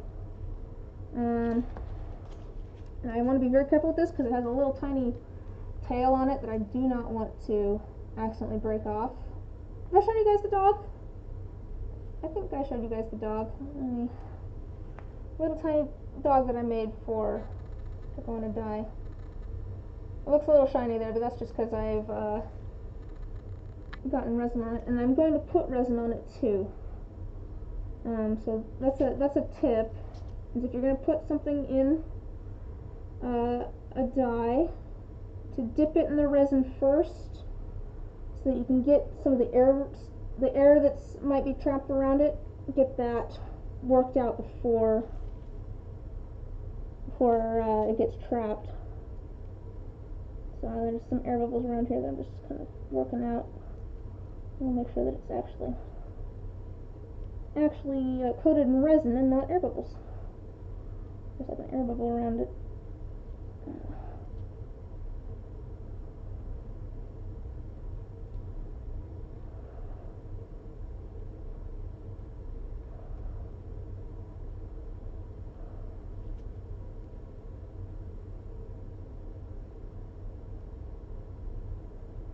Well, It's just like an air bubble by its butt. Let me see if I can pop that.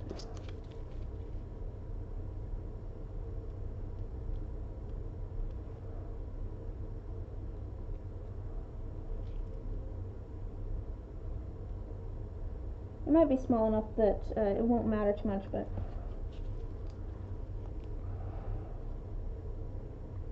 I'm going to, I think I'll put this in first if I can, and then add the, oh, actually that went fairly well. Here, just a second, this is going to take a little bit of finagling.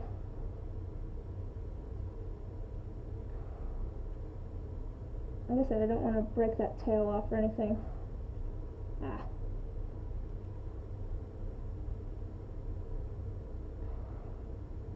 I don't want it on its side, I want it standing up. No, not upside down. There we go. That's headed the right direction.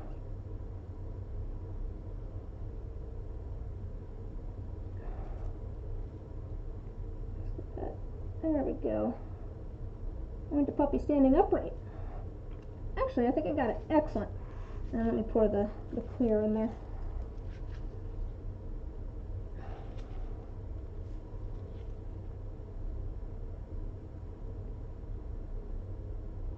No, it fell over.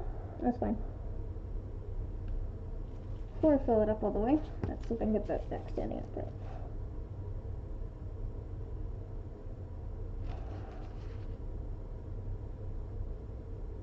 There we go. That's back standing upright.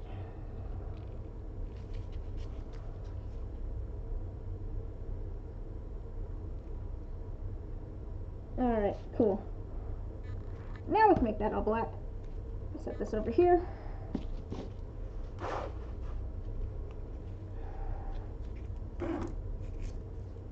Alright.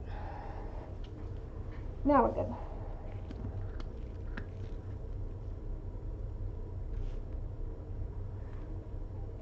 Yeah, okay.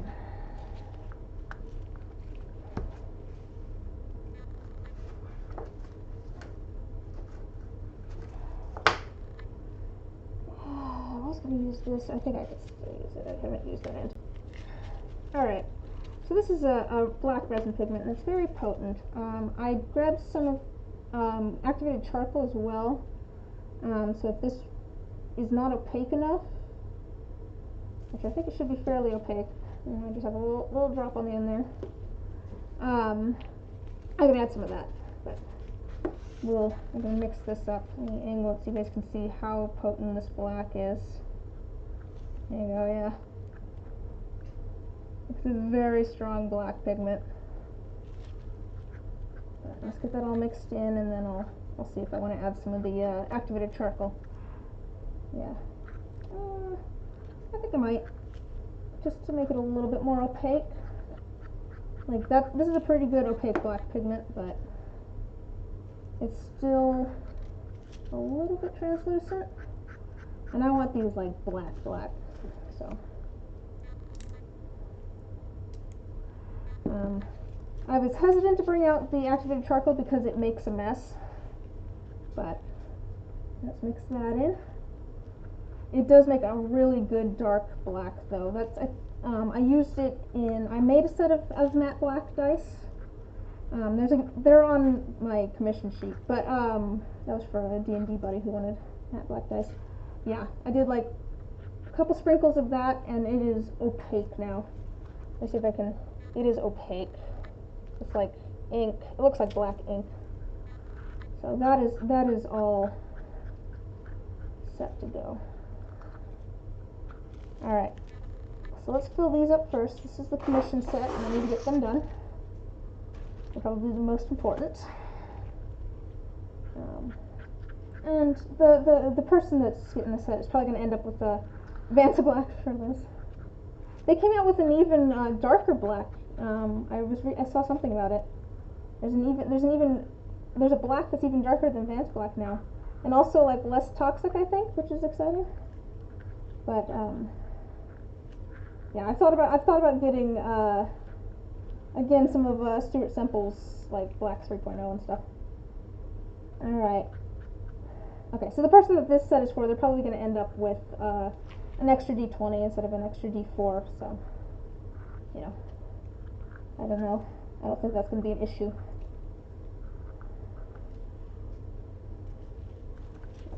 Let's do these.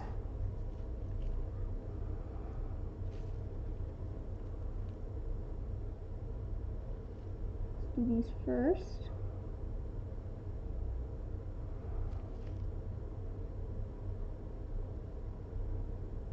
I do like it with the activated charcoal in it. It is just so like inky black. It's just so there's like different kinds of blacks. I have my paint chips that I've made, well, my different colorant chips that I've made, and I finally took them off of the cord that I had them all on. They looked very pretty on the cord in rainbow order, but I just couldn't get to them if I needed them. And I have four different blacks, I think, including this one. And they all are so vastly different. Like one's a little bit cooler, one's a little bit warmer, one's like one's a little bit more blue, one's a little bit more red. But this one is just such a good neutral black, I think. It's not super cool, it's not super warm, and it's just very, very dark. In the painting class that I took, one of the things that we did was mix our own black paint. And I always added like a little extra blue to mine, because I always felt that it made it look blacker if it was a little bit cooler. But this one, it's not bluish at all, and it's just such a dark color. Put it over here. Let me add just a little tiny bit of this to the lid. Again, this is the most important set, so I'm doing it first, so I know that I have enough. I'm actually not going to do the other other set with the black next. I'm going to do the green set next, because I want the resin to be liquidy enough that the Petri travels through it. Cat hair, get out. Okay. Because depending on how thick the resin is, how much it has set up, that can affect how the ink travels through it. Just set that off to the side. The reason that the black is in a shaker like that is actually for soap. So that over here. I don't usually, put it on top of the soap or anything, but you can do like layers inside of soap, with like gold, and you can do like little thin layers of powdered pigment. And that's why I have it in a shaker, so that I can easily do that if I want to. It also is just a lot less of a mess than the bag that I have everything in. So I'm going to try this resin pigment green. It's still not a good true green. I don't have a good true green, but it's a little bit more green than like the other greens that I have. Part of the reason that I want to get a good alcohol ink green at some point is that this kind of pigment, I'm pretty sure, is water-based, and water does not mix well with resin. So I can't do a good like dirty pour or Petri method with it, because it does not behave the same way. And if I don't mix it in completely, it won't cure. I might end up using my good old standby, but that ends up really dark. Let me shake this some more. Make sure it's all mixed. This is a very light green.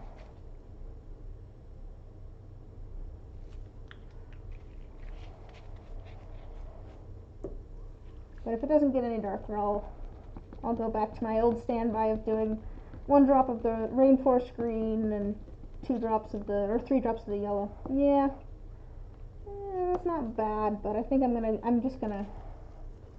gonna add some of this. And this is an alcohol ink, but It's a lovely green color, but it is not green in resin. If I add it to resin, it turns teal, turns blue. And actually, as I'm mixing this, it might still look blue. Did I add 3? Pretty sure I did. Because it does still make it like a weird tealy color, and then once it cures, it turns nice green. Yeah, it probably looks, it still looks pretty blue, but once it cures, it'll be green. And that's the important part. But I wanted it darker. And this is going to have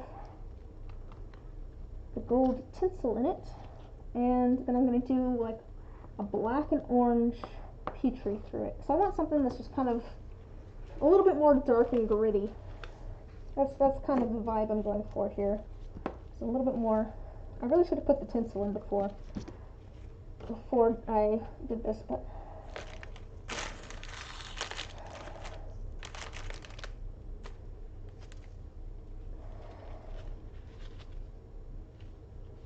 I want that all.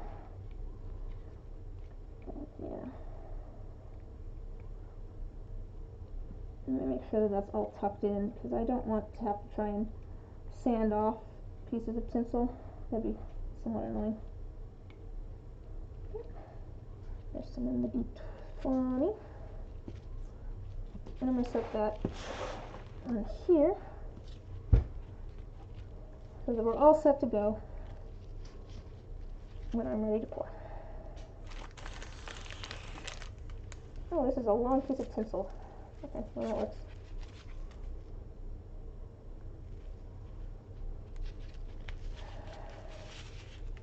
So I kind of pull it up a little bit. There you go. I might end up cutting a piece in half for like the D4.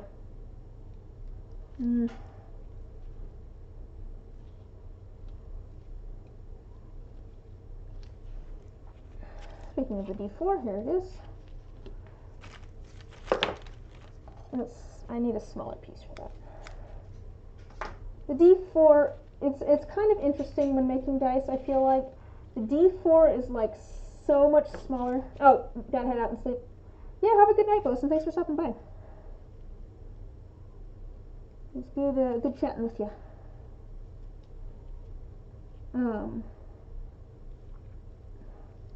But yeah, what I was saying was the D4 is like so much smaller volume-wise than all of the other dice, and the D20 and the D12 are like so much bigger compared to like the D8 and the D10s and the D6. Like such a yeah.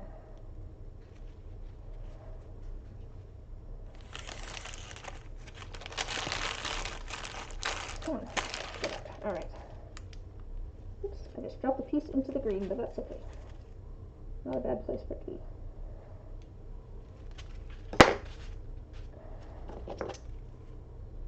I wanted a little bit messy, so that works out.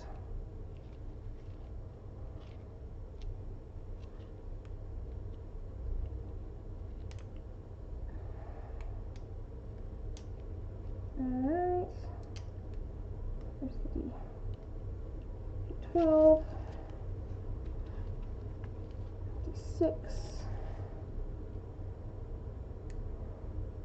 Let's throw that in there first. That's the piece that fell on the green.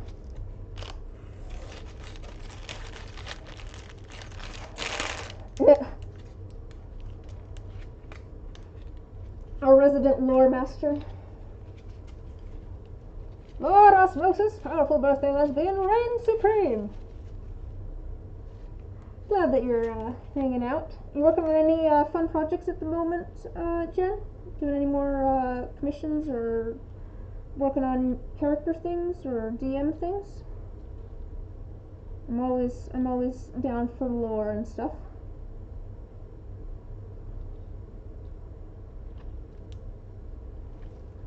So this is. You wish it was more commissions, yeah. This is slightly off topic. You've been working a little bit more on the sun lore. Cool. Anything you want to share? You're welcome to. I'm always interested in hearing the lore of your game. I was gonna say that. What was I gonna say? I was gonna say something. I don't remember what it was. It was Twitch stuff. As you know, part of the reason I'm trying to get 250 followers on Twitch is so that we can actually have an emote. And I feel like a lot of people, the emotes that they make, like the suggested ones are to do like custom ones that are like established, already established motions, like some sort of custom heart for your chat so you can welcome people in and that sort of stuff.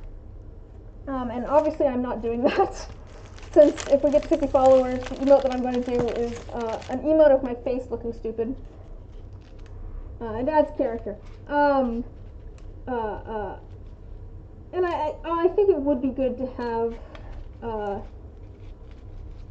emotes that have more general things, but one of the what I was thinking about, and you don't get a lot of emotes. You get them with different like follower counts and sub counts and stuff. So I might not ever get another emote slot, but if I do, I was thinking that I might just do like the word lore with like a big question mark after it. It's just like lore. So that could be spammed in the chat. Alright, cool, that's all set. Let's add the green. I'm actually going to leave a little bit of space at the top, because I'm going to do the Petrie. Oh, it comes with a lore emote. Ooh, never mind then. Excellent. We should be using this more often. I want to... No, that's fine. I'm just going to pour it. Just a moment here. Let me add this. And I'm not going to fill it up all the way. I want to fill it up most of the way, but I want to leave enough space to add the ink and stuff, not all the way to the top. And then I'm going to actually add some of the black, probably. Oh, there isn't an actual one? Oh, it comes with a lore emote. Yes. I thought you were saying it comes with a lore emote, not that it comes with lore emote. Oh, I remember that one. Reading an instruction manual. Oh, it comes with lore. But yes, I was thinking that that would be a fun and oddly specific emote. That's just lore in like all caps with maybe like an exclamation mark after it.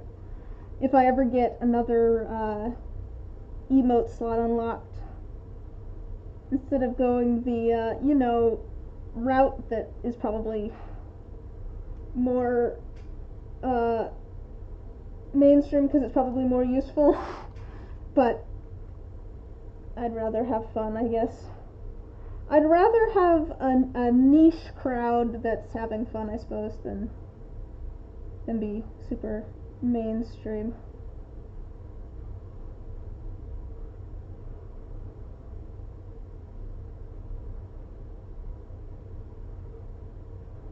Alright. Oh, I might actually have just enough resin.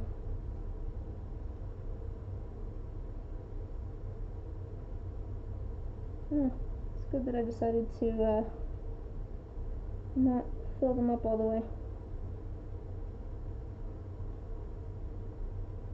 Alright, let's do our Petrie.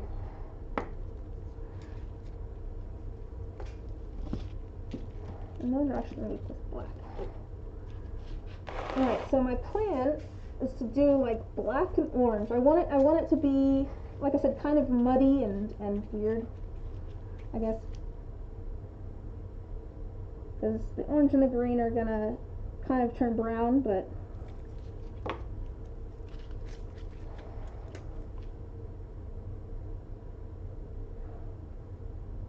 so part of the reason that I am not filling them up all the way before doing this is that I found that like the D20,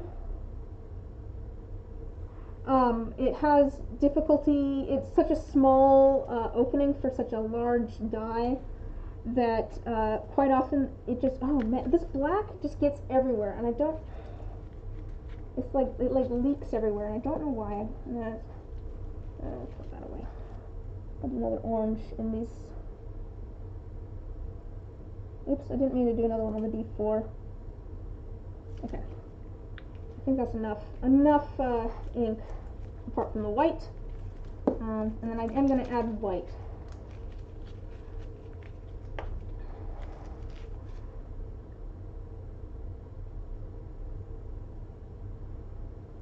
I am, of course, open to constructive criticism if people think that that's a bad idea. Again, I don't know if I'll ever even make it that far, but I just think that'd be a fun, oddly specific emote that is useful in other situations, but is also just kind of an inside joke almost in the chat. Fun Sunlord, you can have a soulmate and hate them a whole lot. What does that have to do with the sun?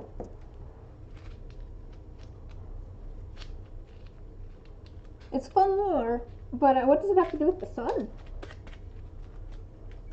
Alright, and then let me start adding some of this.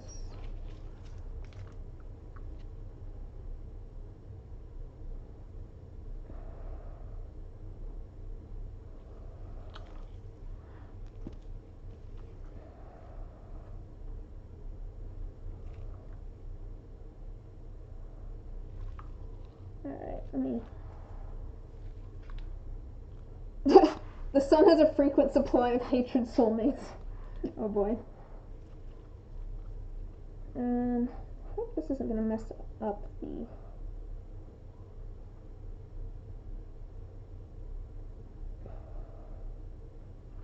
I just want to add enough.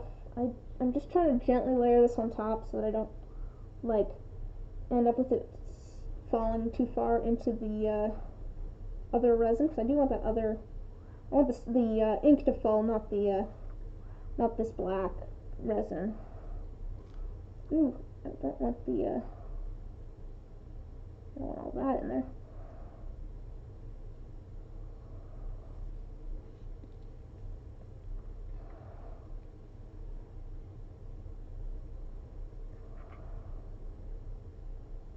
Oops.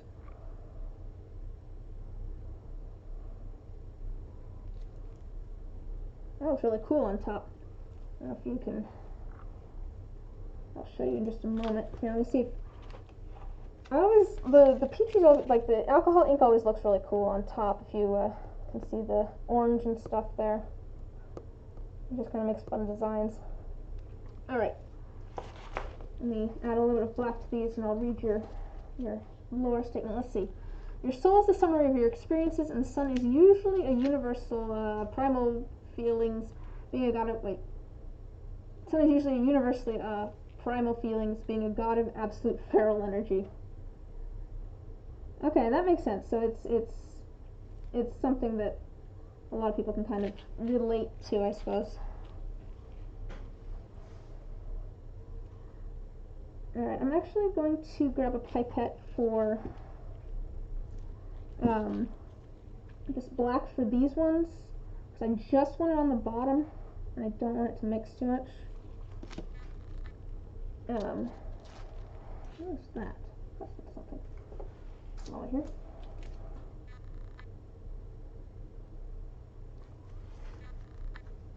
Oh, okay.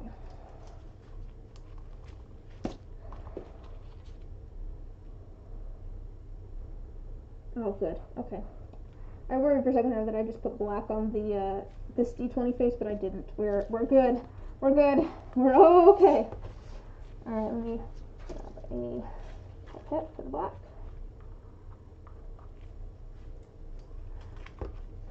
Alright, let's see. Soulmate is more, soul is resonant to certain experience. It's usually again feral, okay, at least around the sun. Anywhere else it could be anything. Love, sadness, pure utter trauma, or just twins. Alright. can put these lids on, actually. I'm just gonna, I'm gonna let that sink down a little bit. I'm moving these over here, and I'm gonna have fun trying to figure out which lids go with which one, but I want them out of my way for this part. To be fair, I've always thought of soulmate equals love as it makes sense to me, but it's not necessarily romantic love. Like, you could have a friend who's a soulmate, or like, I don't know. I think maybe that's part of the reason I enjoyed the movie Pacific Rim, is because that movie was basically, it was, you know, not like the most highbrow of movies or anything, but like, and also I got very confused because I couldn't tell two of the main characters apart. There was two like white blonde haired guys, and I literally, and one of them was like the main guy, and one of them was like an antagonist guy, and I couldn't tell them apart for most of the movie, and it made it very difficult. But no, I think part of the reason I appreciated that, and a lot of people did, was that the kind of soulmate type thing in that, some of it was romantic, but for the most part, you know, it was family, friends. It was all sorts of different. It was all sorts of different relationships, and it was all about basically being compatible, soulmate type thing. Oh wait, really? And the dude from Strikers Eureka, yeah. You know exactly who I'm talking about, which is kind of funny to me. But yeah, there's just two guys that were blonde, and yeah, they just looked similar enough that I could not tell them apart. I literally, it seriously was very confusing for me the first time I watched that movie, because I did not realize they were two separate characters, and I was very confused.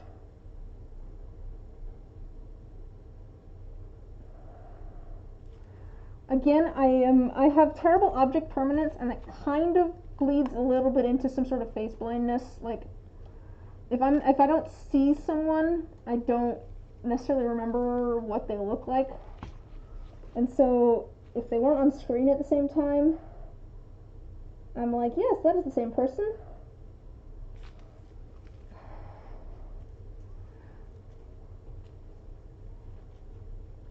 Alright. I'm just adding a little bit of black to the bottom of all of these.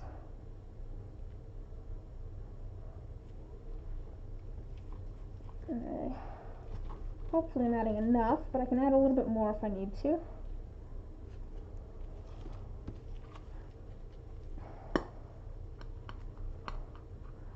I don't say that as any sort of negative thing against white men either. I know plenty of people that are white men, including, you know, the majority of my family, but it was just kind of funny. I'm like, these two guys look exactly the same to me.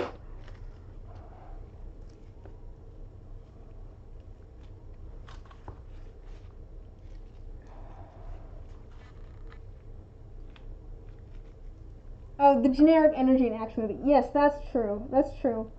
I definitely think, to be fair, that movie did have a fair bit of diversity to it, but there's also a lot of just white dudes in it. But yes, Meiko Mori is just very good. Yeah, that's true. I think most media can be improved with having diversity in it, even if it's just to keep me from getting confused about which character's which. Let me add a little bit more to the D12 here. I just want to make sure that I'm going to have enough.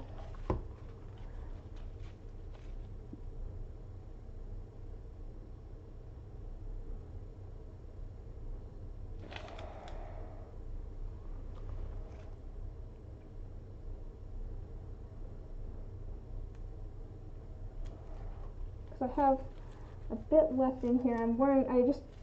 I worry that I won't have enough of the clear, but I guess we'll see.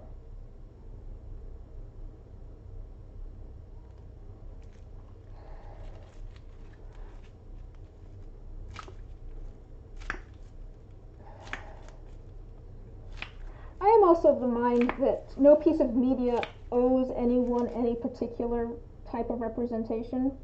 Like, there are going to be good movies that are all just that every character is a white dude, or everyone is a black lady, or something like that. Like, you know, you're not owed, or everyone's straight, or something like that. No one's owed any particular representation, but having a diverse group of characters is always going to make it better.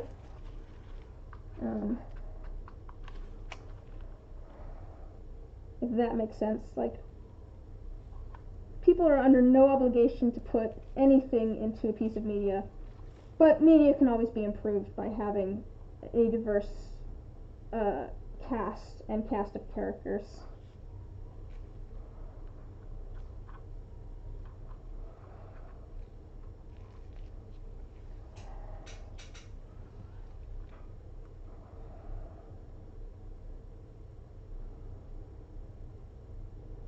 I just want to make sure these are all filled up to about a third, because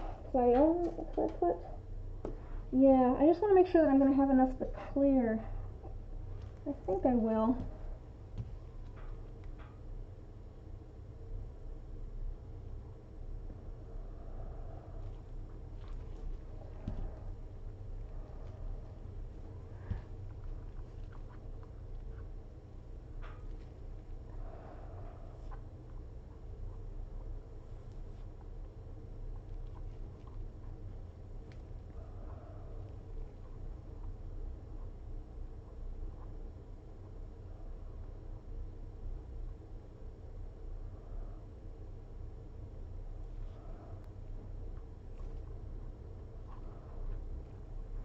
Okay, there's a little bit of black left, but I think it will be okay. Alright, so what I'm going to do here is, let me make sure these are cleared off. I'm going to take these and dip them in the clear like I did before, because I want to kind of get air bubbles out keep them from getting trapped. So like, you can kind of see there's like an air bubble right next to the flower there, if it'll focus. It likes to focus. You can see that air bubble there.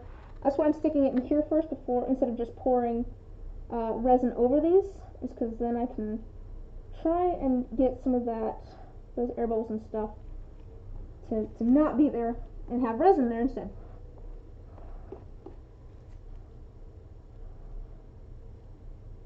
Alright.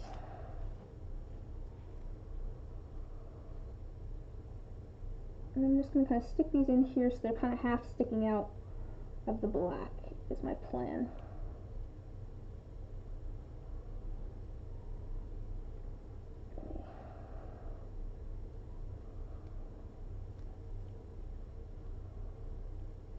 I can see an air bubble in there.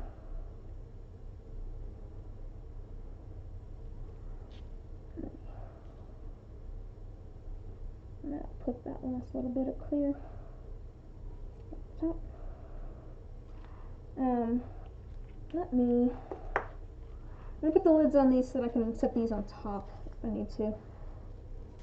And these don't look like they need spritzed at all, partially because the alcohol inks themselves have they broke the surface tension of the resin, so there's not a ton of bubbles on the surface. Alright, 12, 20, make sure that's clicked into place. This is Story of a Girl. I don't want any air bubbles. All trapped on top though.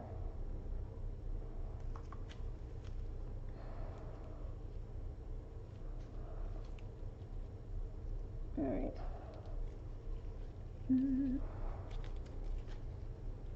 Is that a bubble?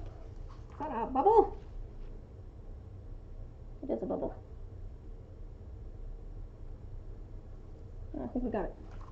We must have, or something.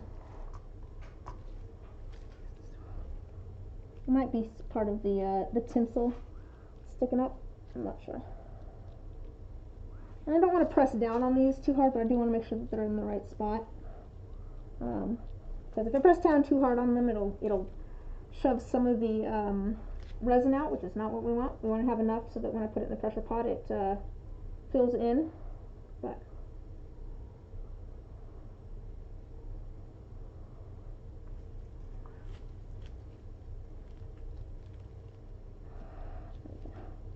D4. Again, I'll make sure that's in the right spot. Looks like it is. Next, the D6.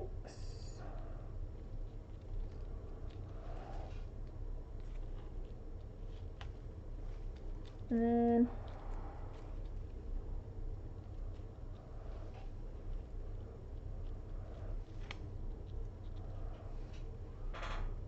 alright, and then let me just spritz the black here. It actually isn't looking too bad bubble wise.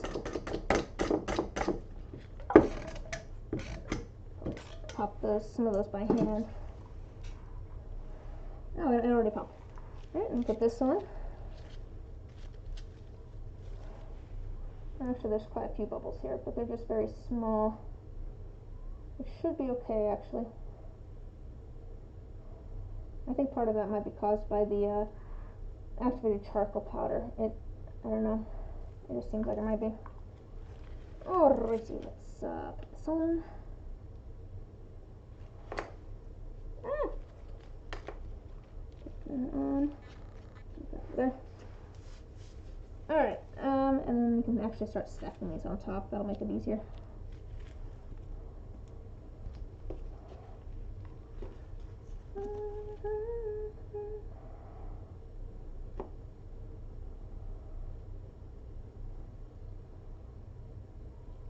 Again, I'm sticking these into the resin first here, because I want to get some of those air bubbles out of the way so they don't get trapped.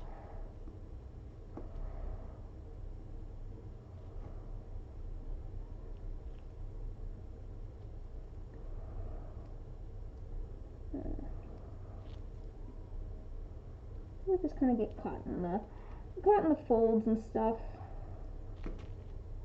Actually,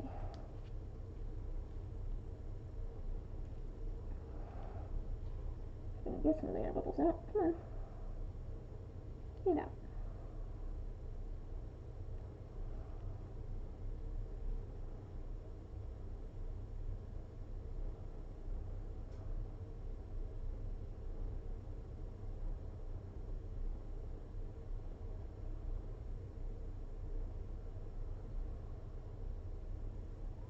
Alright, there's one.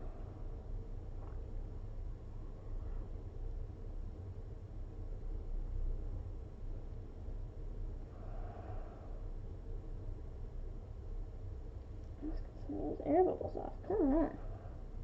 So many little air bubbles. Don't need all that.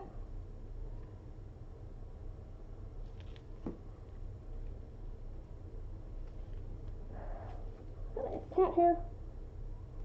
Oh no, it's a piece of like clear resin. That's weird.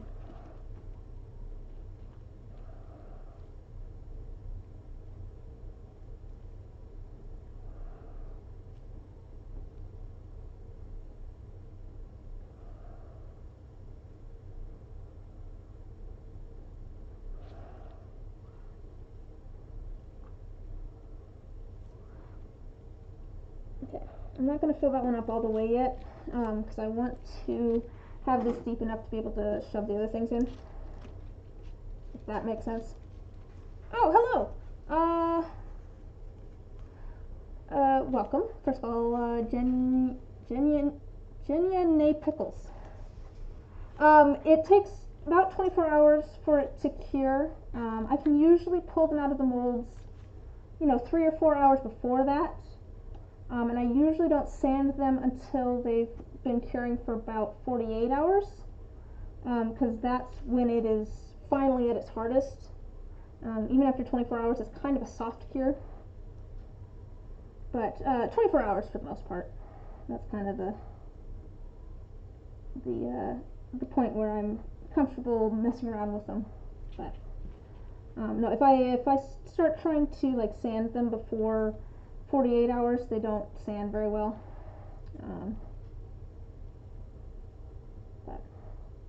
So I'll pull these out tomorrow night, probably around 7ish. It's 9 now. Like I said, I can pull them out a couple hours before.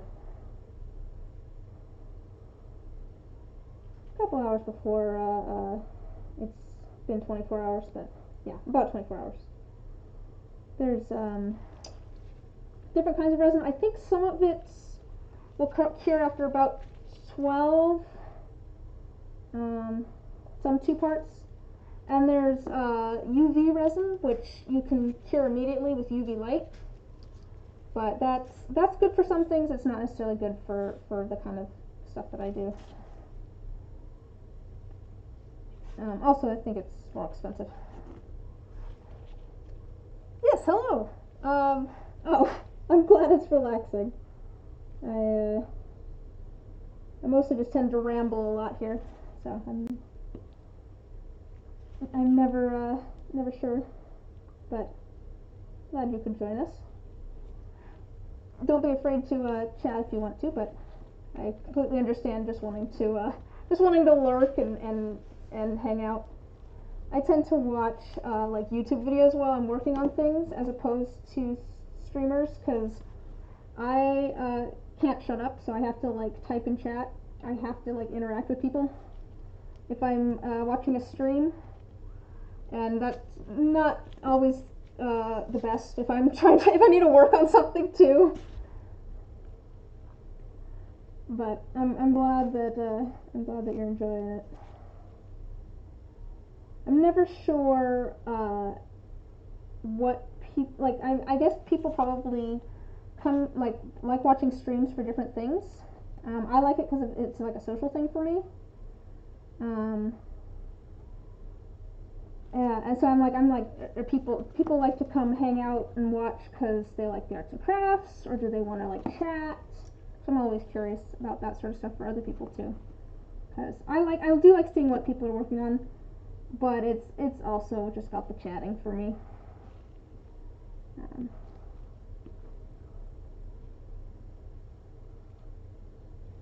Let's get some more bubbles out. There's still lots of bubbles.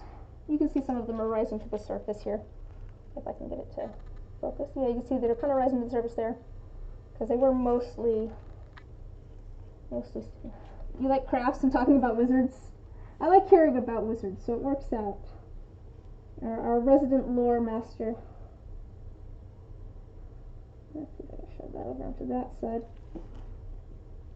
I think I've got. No, there's another bubble in there. The nice thing about putting these in resin is I won't have to smell them, because for some reason I just do not like how this particular flower smells. I don't know, it just smells like old fruit to me. Alright, I'm gonna read your message in just a moment. I'm placing that. Let's see. You can curious about resin randomly came across me in the Makers Crafting category.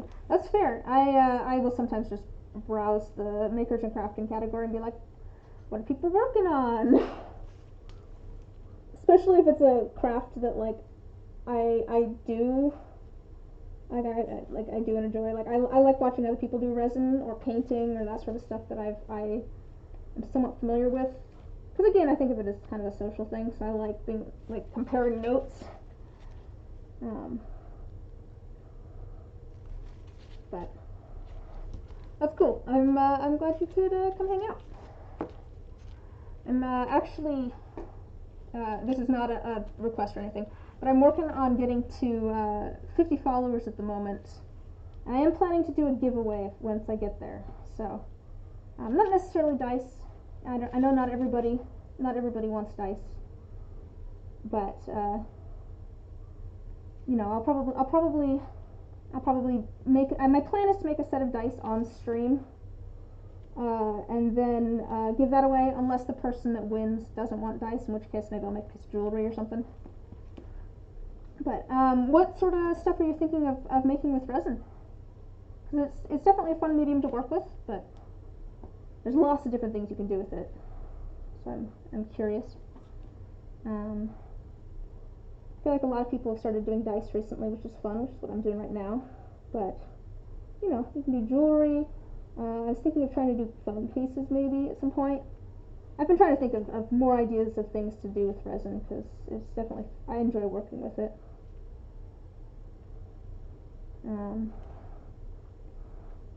But jewelry, I've done a little with clay, like polymer clay or paper clay, pottery type, ceramics. That's the word I was looking for.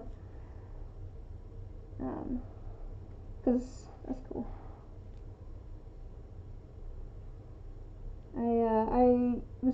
I already added polymer. Okay, cool. I added, that's what's in these and in this one right here. I can't show you this one, it has a little tiny puppy dog in it, but the necklaces here, the crystal necklaces here that I'm making, let me show you, I'll show you what's in them. I don't know how long you've been around, but I have these little mushrooms that I made out of polymer clay. So it'll focus. Little tiny mushrooms I made out of polymer clay that I stuck in there.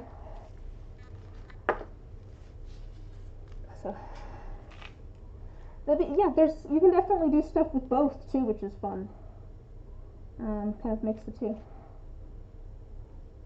I don't know what type of stuff you make with polymer, but you know, you can mix and match. Okay, there.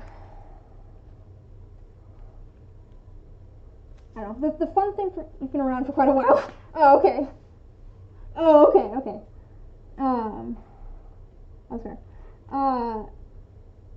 I think one of my favorite things about working with resin is that there's so many options. Since you've been around since I was picking out what colors and glitter and everything, you understand my pain. But there's just so many options for like what you can do with it. I can add pretty much anything I want as long as it's not as long as it doesn't have any moisture.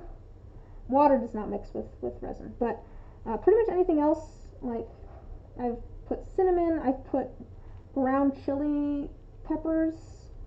There's so like any sorts of glitter. It's really fun.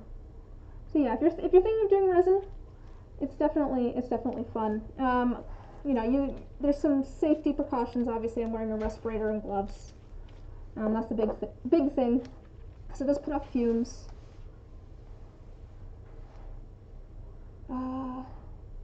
Surprised me all the things I had in the box. Things you'd never think of. There's so many things that like people will. I'll see something that someone else made too, and I'll be like, "That's a brilliant idea. I never would have thought of that." Hopefully I have enough resin here. I might not have measured correctly. We're gonna be kind of sparing with this. Can't be too sparing, but ooh, I'm definitely nearing the end of my work time. It's getting very, very viscous.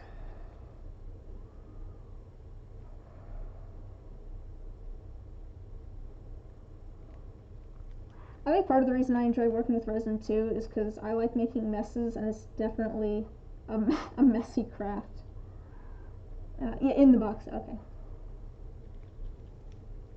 That's not even stuff that I collected for resin. That is literally a box of like random ribbon and stuff that I just found in my art supplies. I was like, what is... I'm pretty sure I've had that long before I ever decided to do resin, or I might have inherited it from my mom's basement or something. Like, oh, actually, I think I have just enough resin. Woo! I think I have just enough. That's good. I'm glad.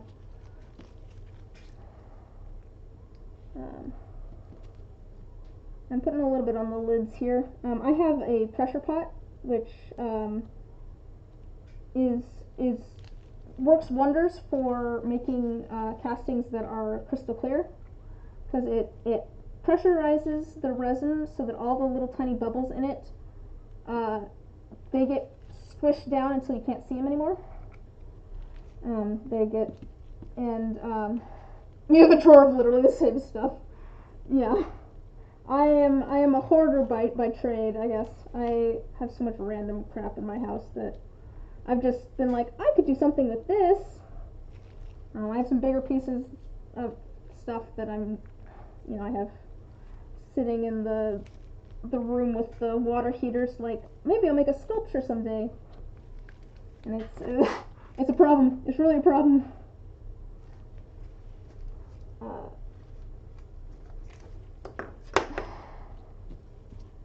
I think I get it from my mom. My mom's kind of the same way. But I mean, she's also the one that, my whole family is crafty to a certain extent. Like, I have polymer clay because I got it from my grandma. She used to do polymer clay stuff. I have some very old polymer clay. It takes a bit to reconstitute, but I remember as a kid, and I was actually talking to my mom about this the other day. For like arts and crafts and stuff, she would just like pull out like a whole bunch of pipe stem cleaners and popsicle sticks and paint, and like we'd dump it all out on the table and just go ham and make whatever we wanted, which I feel like is the best way to do arts and crafts, at least for kids. Like, no necessarily like rules to it, just experiment and see how things turn out. I can't remember if that was for a school project or something. It might have been originally about a school project, but I remember I think, was it just me or was it my brother and I? I don't remember. But there was, we built like a castle out of popsicle sticks with like working portcullis and stuff. Like, it was just fun, just making things. I've always loved making things. But no, my grandma and my dad and like that whole side of the family. My grandfather did oil paintings for a long time. My grandma's she doesn't have the hand dexterity for the polymer clay anymore, but now she got herself a Cricut that like cuts paper and stuff. She's having a lot of fun with that. We had a junk room where you could get as messy you wanted making things. That's awesome. That's great. That's really the way to foster creativity. There's so many bubbles. It's gotten so thick that the bubbles aren't really rising to the surface all that well, and which isn't great. I think I'm gonna have to put them in and hope for the best, and then if I have any voids when I pull them out, I might just have to fill them in. I will spray those though. Most people use like a flame to pop the bubbles on the surface of their resin, and I use isopropyl alcohol because it doesn't cause any curing problems or anything, and it breaks the surface tension of the resin. And also I don't have a chance of ruining my molds because like open flame can do that, or extreme heat. And this is just rubbing alcohol. And I had it already because you use it in soap making too. That's not what I want. This is the one I want. Man, I'm definitely nearing the end of the pot life. Let me get rid of some of this extra resin. I have this crystal that already has some resin in it. I'm just going to use this as a dump mold. Oh, thanks for following. Yeah, I do a lot of resin stuff on here. I'm going to be making molds next Wednesday. That's the plan anyways. So not resin. I guess next week's not really going to be a resin week. Usually I do resin stuff, but next week I'm going to be making molds on Wednesday, and then on Saturday I got a drawing tablet. It's my first ever drawing tablet. Never had one before. And we're going to, I think, mess around with that on Saturday and figure out how to use it. And that way everybody can join me in laughing at my, I'm sure there's going to be a learning curve. I'm sure there's going to be a learning curve with the drawing tablet, so I'm inviting other people to come laugh at me as I learn how to use it. Yeah, that was the plan there. Just a second here, let me pop some bubbles here. Okay.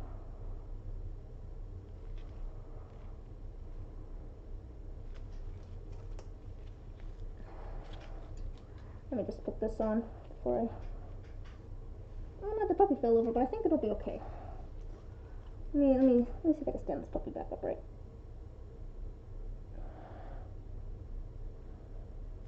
It's very hard to see.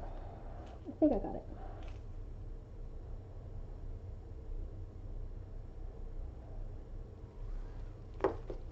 Alright, I'm just trying to get all of this situated. Yeah, I'm gonna end up with some voids, I can tell. Because there's like a big bubble in here that will... Let me push that down and see if I can get that big bubble out before I put the lid on. I think I can put the D4 on at least. Yeah, like I said, this is getting thick enough that I'm nearing the end of the work time. I think I usually push it anyways on the work time. What is this? I wonder what the work time's supposed to be on this resin. I have to look. What was I gonna say? I can't remember what I was gonna say. Something about resin. Let's pop that. Yay, got that popped. I don't remember what I was gonna say about resin.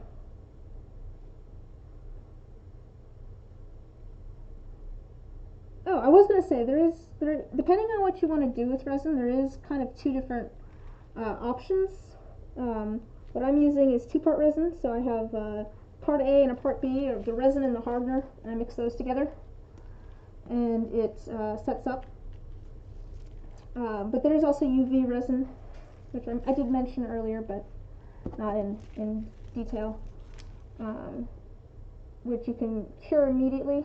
And that is useful for certain things. I use that if I end up with like a little bubble or something on the top of oh, I was like, where's the one that this goes to? If I once it's cured, once I pull it out, if there's like a bubble on the very top or something like that, I will use the UV resin to fill it in because that's easier. I will use that to sometimes. I use it for little things when it comes to these sort of things, but I also use a little bit of resin goes a long way normally. Like if I was doing jewelry and stuff, a little bit of resin goes a long way. But each set of these takes about 30 milliliters. Come on, stop that. Each set of dice takes 30 milliliters of resin, which is a little bit more, I think, than I'd probably be using otherwise. I guess like I have a tray mold that takes about 100 milliliters. I guess it depends on what you want to do. So like if I was doing that, I would not want to use UV resin because like I have a gallon of two-part resin, and that would be very expensive in UV resin. But the UV resin is more immediate and makes it easier for quick fixes and stuff. I just want to make sure that these, again, I don't want to press down on these really, but I do want to make sure that they are locked into the right spot. These are two-part molds. I was a trial and error figuring out how much to mix so you don't run out. So I don't run out. Oh, of the two-part resin, to figure out how much that I needed actually, what I did was I poured water into the mold, and then I poured the water out into a measuring cup. And that told me what the volume was of the mold, and then I made sure that it dried before I actually put the resin in, like because moisture again will make it so it doesn't cure. But let me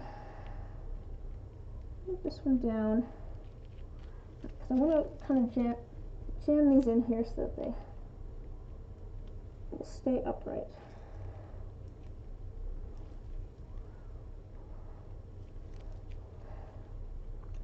Yeah, and then thanks. And then I made sure that I wrote that down because I would not remember. Although in this case, I kind of know at this point. But I do always make a little bit extra. I try to make a little bit extra at least. I don't think I have enough for this. Let me grab a different mold. I'm just gonna I'll make a keychain. I should actually start I should actually start making and selling some keychains, and I mean that in the sense that I have this mold of a key that I made, and I also have some old keys that I could encase in resin and turn those into keychains. And I don't know if anyone would actually want them, but they make me, I'm amused by them, so that's, you know, the important part.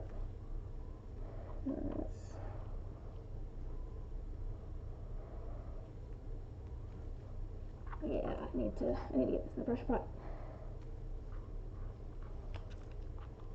But yeah, if you do start working with resin, feel free to hit me up with any questions you have or anything. I really enjoy working with it, and I'm always excited when other people are starting to do arts and crafts stuff that I do too. So. Then there's actually pretty good, I don't know if there's a ton of resin on Twitch. I know a couple other dice makers on Twitch that I follow, but I don't know a ton of resin folks. But there's a good, you know, makers and crafting group. I don't know if you stream or not, or if you just watch other people stream, but if you ever did decide to stream at some point, there's a lot of fun folks. Oh, excited to see how I do molds too. Yeah, I'll be doing that Wednesday, 7 p.m. Pacific Standard Time, so same time as this stream. And these are 2-part molds. There's a lid and not a streamer dishwasher. That's fair. That's fair. Yeah. But yeah, there's still a good group of streaming folks. Alright, I think that's all. I think that's all. As far as we're gonna go with that, I get all of my, I think I got all of my resin. Alright, just a moment here. Let me put this in the pressure pot. Here, I'll move this so you can see what I'm doing. And then I will be right back just to finish things up.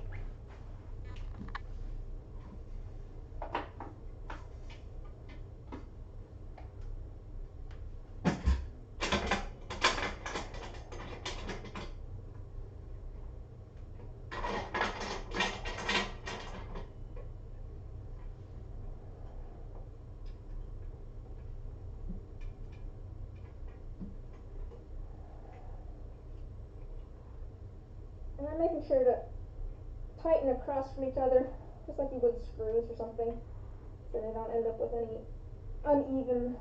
I don't want the lid to be uneven, because I don't want any leaks. Ow.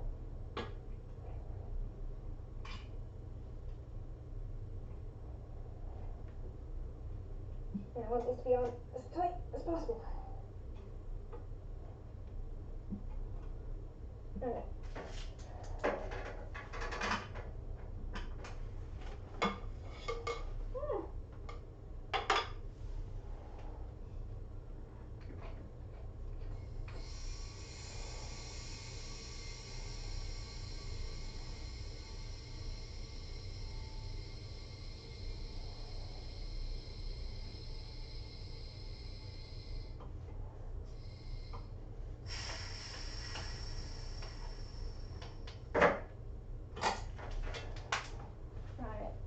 Pressure pot is completely unnecessary, but I want my casts to be completely, here, I'll move this way.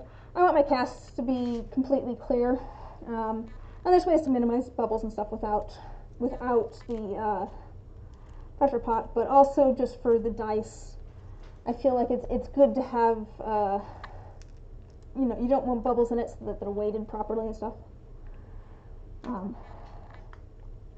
But yes, I'll talk more about molds on Wednesday.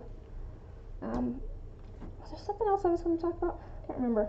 Oh yeah, I am planning to do a giveaway at 50 followers.